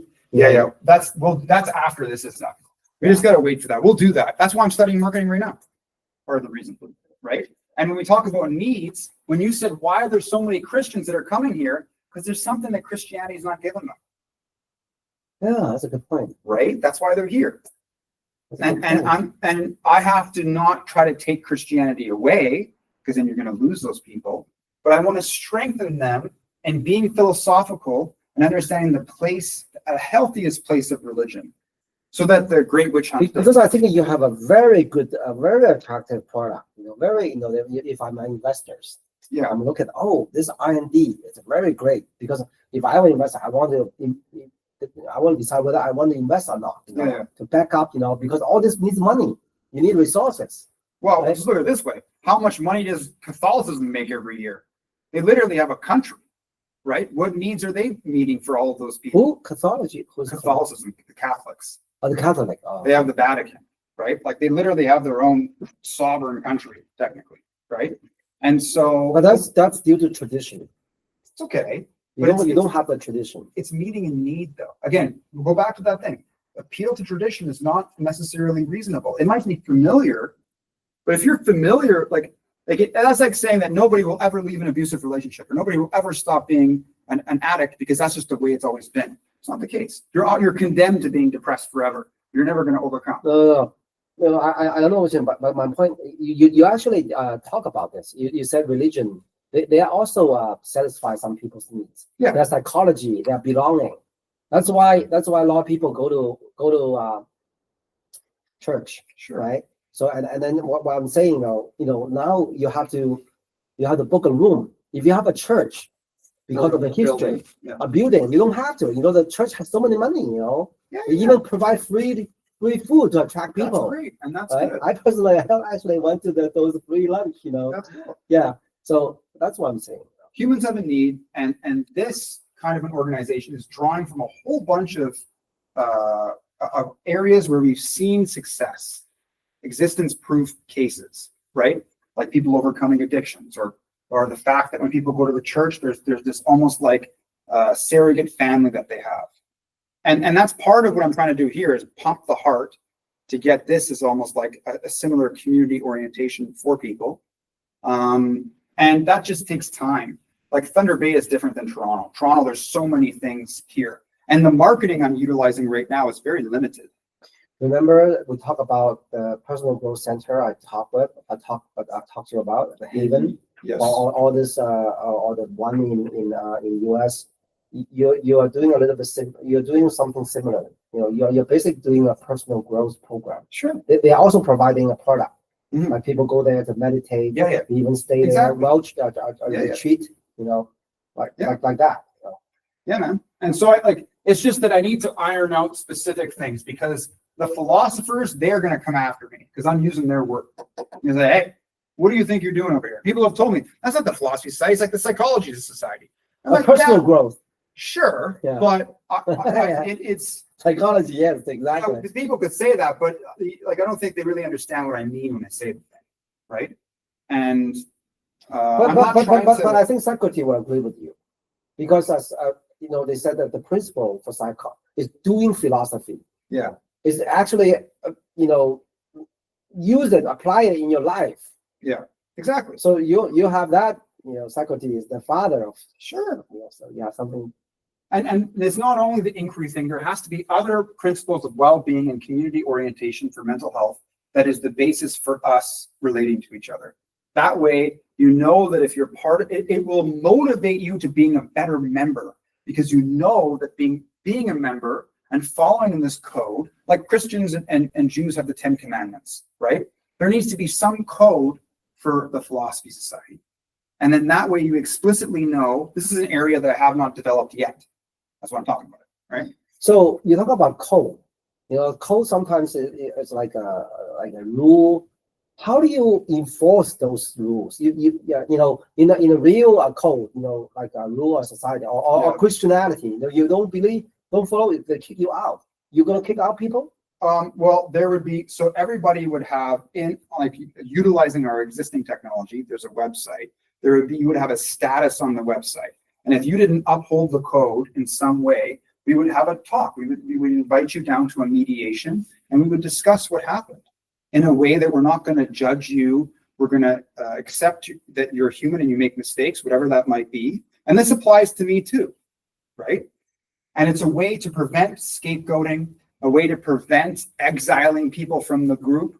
It's a way to say that there has been a wound in our relations. How are we going to heal this wound? And yeah, and really any wounds, like using this analogy, is just mental illness. That's all it is. So it's an easy way to categorize it. This all takes a lot of time. You just say, oh, if someone, you need to sit down with a person, you're almost like doing a counseling for them. We're going to do it for each other. Right, and then for each other. And then, the counseling, sometimes a very lengthy process because people react that way because they probably from a long history, maybe from their original family, or they have a suffering from PTSD, whatever. Sure. So the way you approach it takes a lot of time.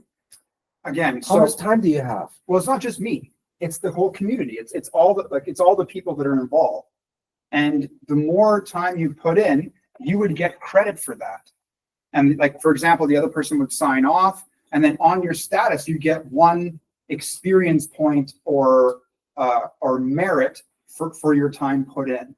And then we could measure the outcome, right? There's different things that we can do. And we can see this in therapeutic context. People get better, right? And so it's important for us to... I think you need to publish that book and then get money.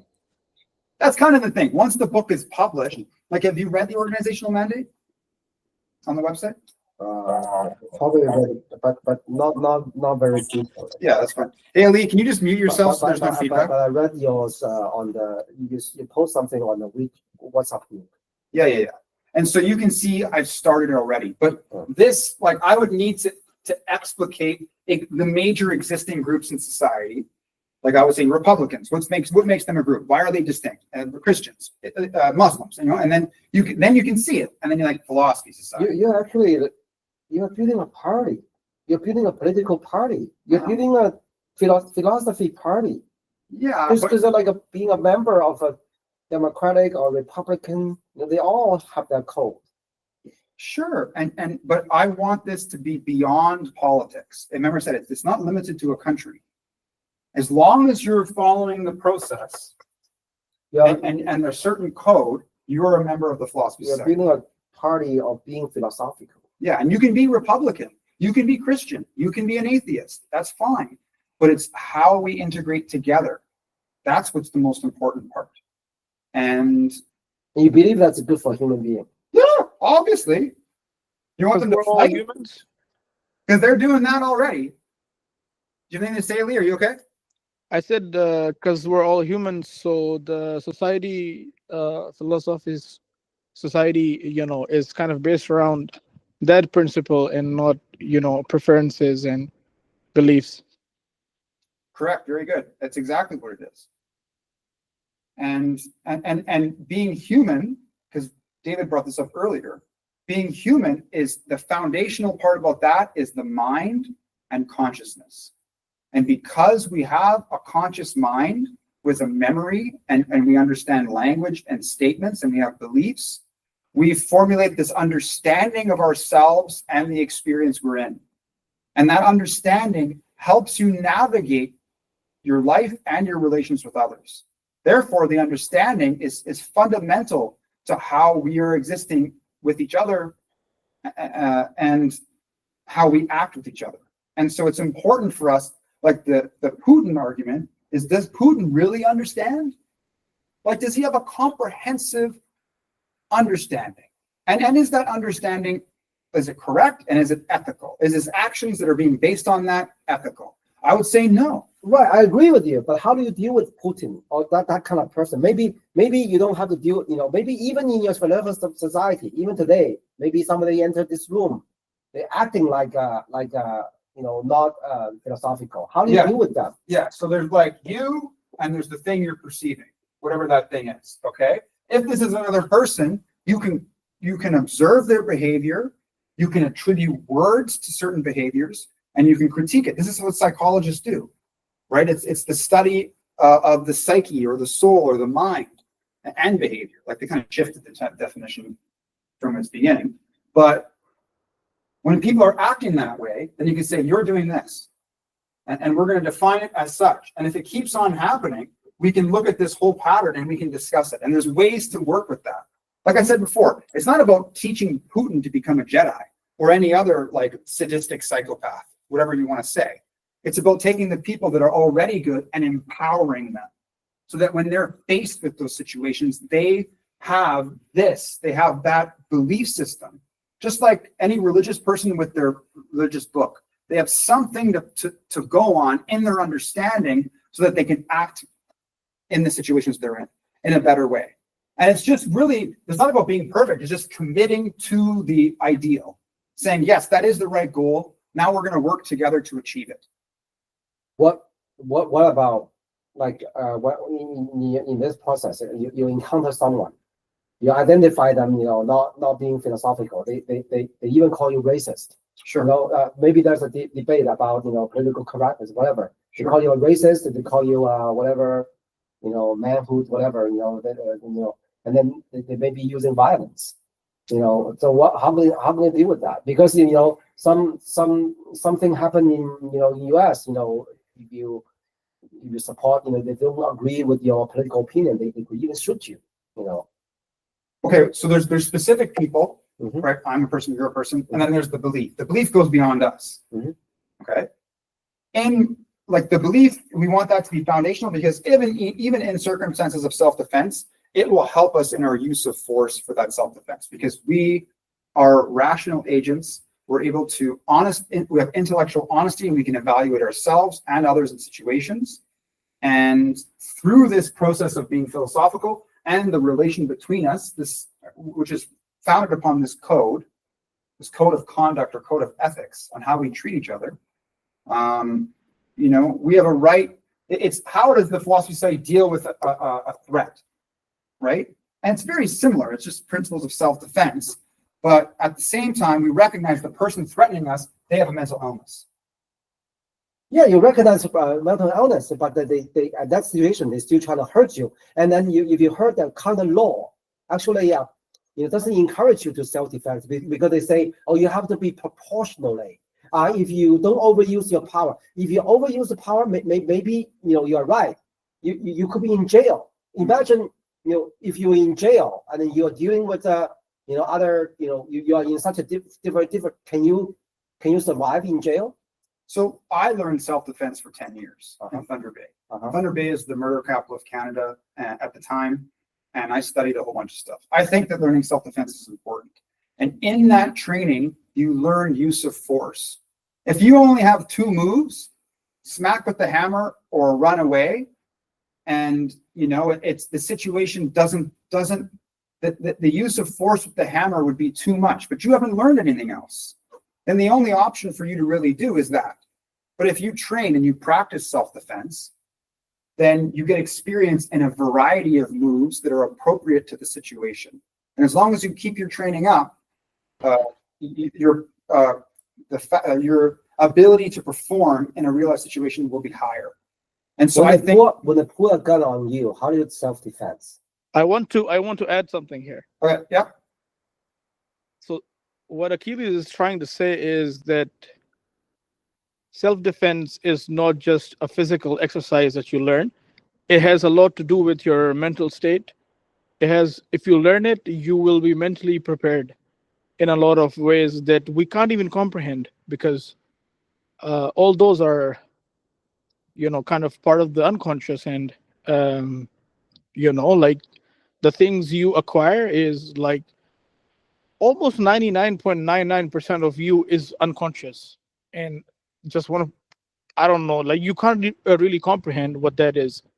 But yeah, I think learning self-defense is a lot more mental than just physical. Physically, it might not be as helpful. I mean, if you have a trained harasser or molester, I mean, they're gonna get you. There's like no way around it. Like, you learn it, but I mean, you're not physically prepared, but mentally you might be. Well, that's why the group is important.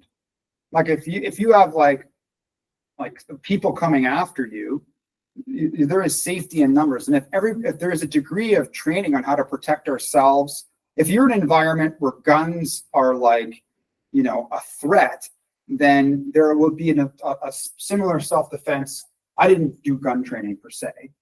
I did knife and stick training and unarmed combat, but you could learn gun stuff too. And there's a way to learn to defend yourself in that situation, right? Part of it is not putting yourself there. Part of it the first self-defense is an environmental awareness. This is a dangerous environment. Do not go there. There, I've defended myself, right? There's a self-defense for that, like it's military, basically military training. military for it, yes. And so, depending on where you are, it may be wise to have some of that training. I'm not aware. I know there's a Muay Thai, there's other martial arts. There's a self-defense program for that, but for specifically about how to mentally prepare. Ali is just saying you doing the physical training will also train your mind. Like a Muay Thai will train you. Yeah, just exposure therapy. You just being in the situation. Like when I was a carpenter. Exposed therapy. I mean, okay.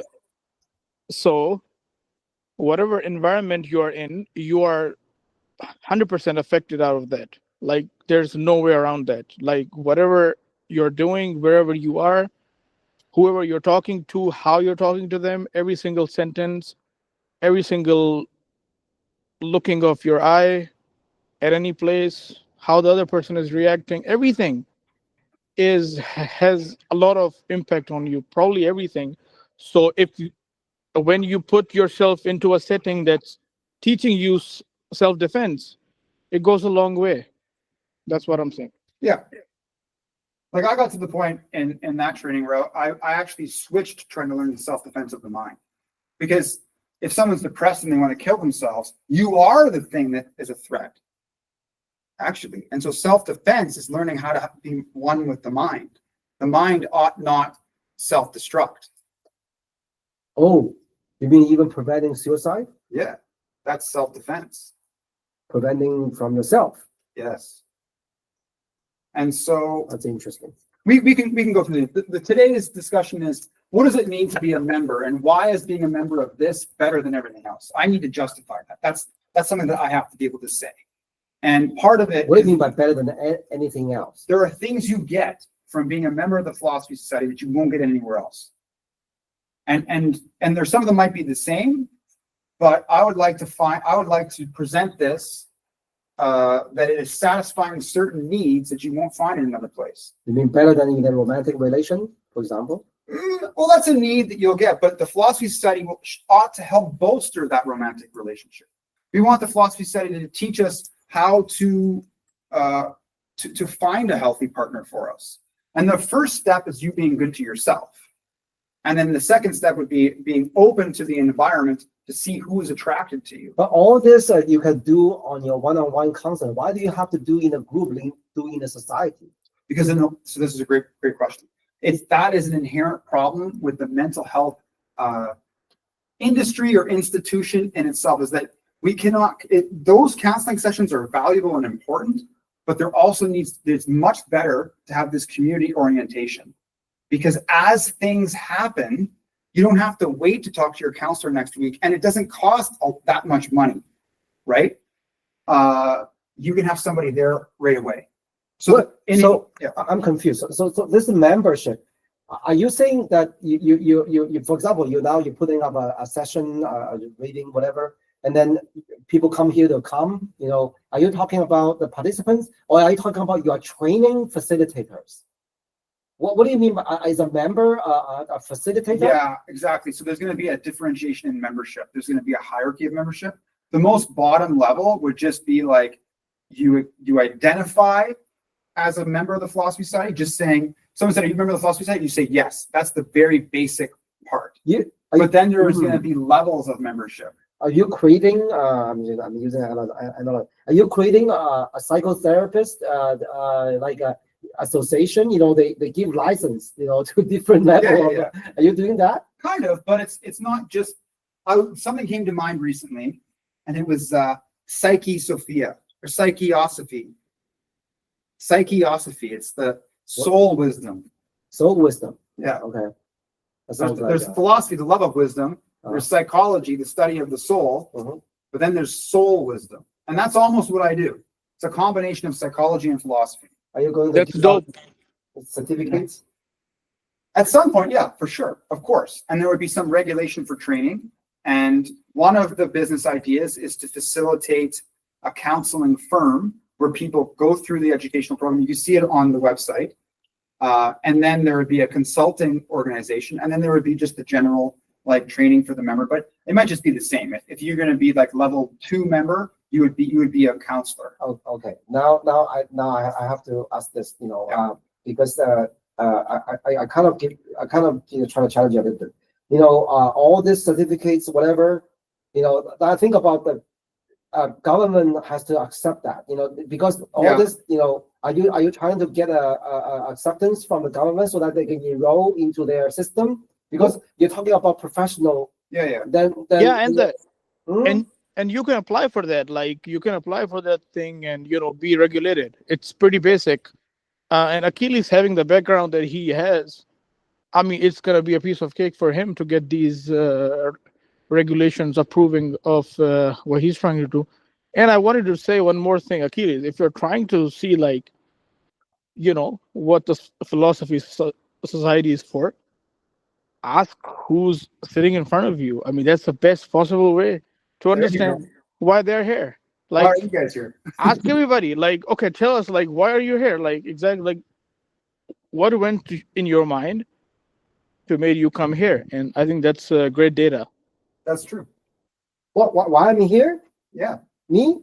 David, Personally? David, why are you here? Oh, why I'm here? Well, first of all, I agree with the code. I agree with whatever you said here. That's also my value, my ultimate value. So I like to be a member of this group. It's kind of fulfill my. If you use the hierarchy, hierarchy, that's the one called belongings, right? So that's why I'm here. But when you talk about certification, or facilitator, that's a little bit, because if I come here, I'm just interested in this, but you're talking about being being a job. Are you coming here to get any value out of this engagement? Are you coming here for sure? I fun? get a lot of values. Okay, what kind of values? What kind of values do you think you're getting by coming here? Well, I got a lot of intellectual satisfaction. I clear things a lot because I have a lot of puzzle in my life. So what kind of things are you clearing here? What kind of things do you think your mind is clearing when you're participating in here? Well, for example, the religion. Now I have a better idea about religion. Okay, lovely. I have a better idea why I'm not a Christian now. I'm not going to disagree with that. Yeah, so it's great. I think the essence of philosophy society is, first of all, you have to be a curious person to come. You have to be a curious person innately, for sure, to come. And almost all of you guys are, I think. And there's there's openness to learn, and of course, arguments is a part of it, but that learning is beneficial to everybody, which Achilles talks about, of course. Yeah, I 100%. I feel very appreciated from Achilles and this group that I do share. I guess my question is because it looks like Achilles not just building like an interest group, like the people just come here. I appreciate he even teach us for free for now for several months but it seems like he wants to like there's a job factor, there's a professional development factor there. I don't know if I understand correctly. So that's a little bit different than just building a interest. I mean, yeah, of course, and I think it makes complete sense, because if you're good at something, you better make money out of it too. Like, it's good, it's great. Yeah, but You better make money out of it. Like, and Achilles, I mean, I totally agree. I've known this guy for a while, and I'll tell you this much: he is not making the money he should be making with this. Exactly. I'll say it honestly, okay? I totally agree. He should make 10 times. Yeah. So let's let him get some certifications and run with it. Right. But I totally agree. I fully support. Because I've been to some of the personal growth program I told you in Haven.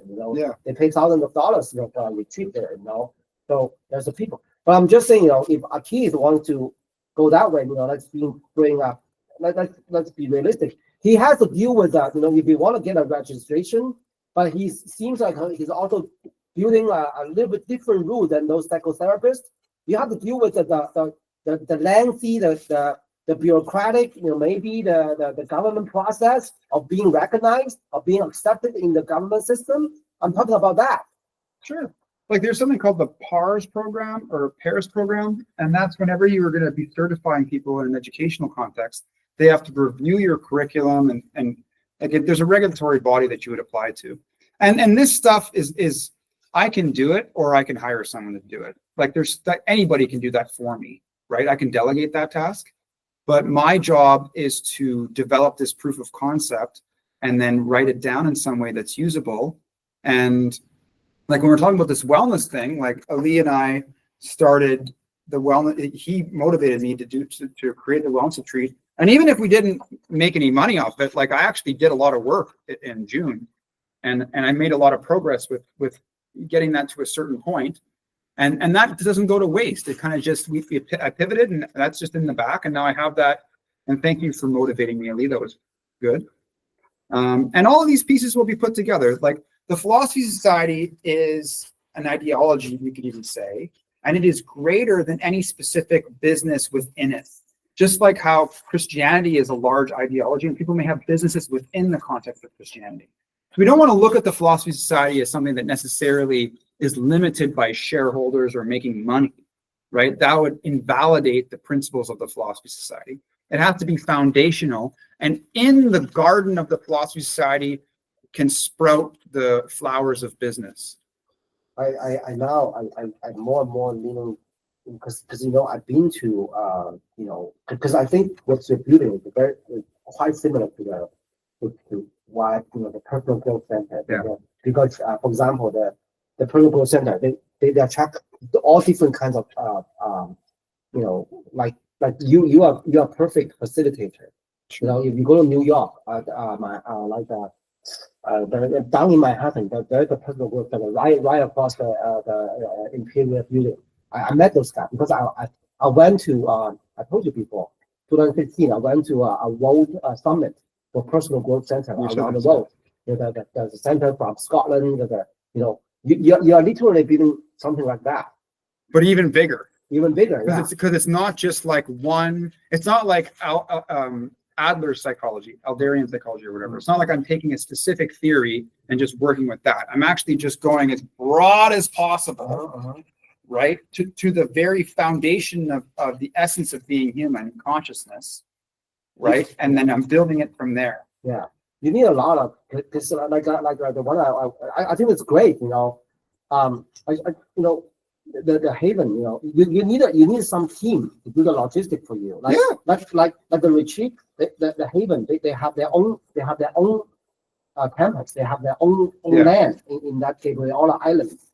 You know, people fly there. People will pay lodging. They have a food. They have a restaurant, 24 hours. You know, so you need you need a team. We can do all that, and you can be part of the team, right? Like once I get like my lack of business training, I don't know how to write an equity contract where you would get a share in the company, for example. But there's two roads to, in the beginning, I don't have, like, I could go and try to get money from investors, or I could hire unpaid interns and then also hire people with an equity share in the company contract, right? And then that way I could start the business right now. You know, we could all, I could have different areas. There's the media department. One is the newsletter. Another one is like commentary on current events. Another department is the counseling area. Another one is the consulting, which is all based on the paradigm of the Philosophy Society. There are specific courses within that. There's the wellness retreat. Then there's the community housing program, where the company owns property and a facilitator lives in the place, and they help people have wellness within there. And then there's also the rehabilitation center, that people that have psychological problems, they would get transferred from the house to the rehabilitation center because they need staff present. Yeah. Right. And Yeah. so I have an entire, I've thought about how we can take this and implement it into society, in society's current state, and how it can generate money. Right. Because then it's not just a book that some people might read, some people might not, you know, and it's really just for everybody. And it's not about me. It's about giving people the power to love themselves and care about each other, you know? You know I think about it's great. You know the word, you know the Stoic in the Greek. You know Stoic, what Stoic means, right? I think it means pillar.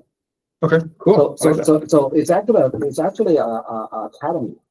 So the student, like if I remember correctly, they talk about philosophy. Mhm. On the road, and road have pillars. You know, so I guess the point is that I was wondering how Plato or Toto build their academy, because you are literally like doing the same. Yeah, I same am. things. And then when I first started university, when I first started as a student of philosophy, my perspective was look at what they did and do what they did. And then you will approach something similar to them. Because why is it the case that millions of people are studying philosophy or have PhDs in philosophy, and none of them have written the Republic? None of them have thought about things or even answered questions within that text. Like, how is it the case that this happened? My argument is that it's the social environment that this person was in.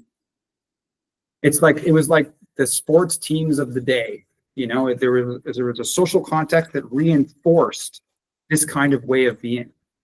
And so That's right. the Philosophy Society is that now. I'm trying to do it that way. And I'm not trying to say that I'm Plato necessarily, because I have not demonstrated. Yeah, and I really like the fact that because it's so profound what we're trying to do here, and that making money out of it is kind of a natural process. I think it's extremely valuable for all kinds of people, given the offers are structured in a nice manner, and they seem valuable to the audience, because that's something that is just the way it is. And to make money out of what you're trying to do here in the Philosophy Society, I think the biggest thing is, how do you make it look like to a certain audience that will actually pay a lot of money on it. But yeah, I mean, of course, we have been talking about these things, and we'll keep having these conversations. But yeah, you continue, please. Thank you. So today's discussion was about membership, and I want us to feel. When you think or feel what it means to be part of the Philosophy Society, I want people to have this sense that they're not alone, and I want them to have hope. I want them not to feel hopeless. I want them not to feel despair. I want them to feel dignity for who and what they are. That doesn't mean reinforcing psychotic beliefs, or delusional thinking. And I feel that the mechanism of being philosophical can grind these things out, or allow the water to balance itself after some ripple. And it's not it's based on the fundamental properties of being human, i.e. consciousness. And we can, and the goal is, as conscious beings, to learn how to navigate our experiences and our feelings and our relations with others in the best way, in the way that promotes well-being for ourselves and for other people. And I feel that there is a place, we know that social groups have a super huge, explicit social groups, not just random people put together, have a lot of impact in society, and they draw a lot of revenue, right? And so it's not about making money, but the money that the Philosophy Society does make, I will be able to use that to help more people. That's the goal. And I haven't explicitly I'm not sitting down and working on that right now. I've been working on some other things recently. And yeah, it's like, I don't know what else to say. Like, what else are we going to do? You know what I mean? Like, Is that your calling, your mission? Some people have said so. Some people said it was my vocation. But do you feel very energized when you thought about this vocation? Or you feel very... I feel that I have the power to make sense of things and bring goodness to people. Like the guy who was addicted to fentanyl that I recently spent some time with. And, like, my training is giving me a perspective where I can make sense of things that most people can't. Well, let me ask you this. I ask a lot of questions. I know, but why do you care about other people? Because I see myself in them, and when I see you suffer, it hurts me. And because I know I'm a different person, I'm going to try what I can to. I mean, it's because why other people suffering will make you suffer? I don't know. Maybe it's a cognitive distortion I'm personalizing, or I just have a lot of empathy or compassion. When I was a kid, my parents split up, and I was sitting across from the dinner table from my mother, and she would be crying and not eating.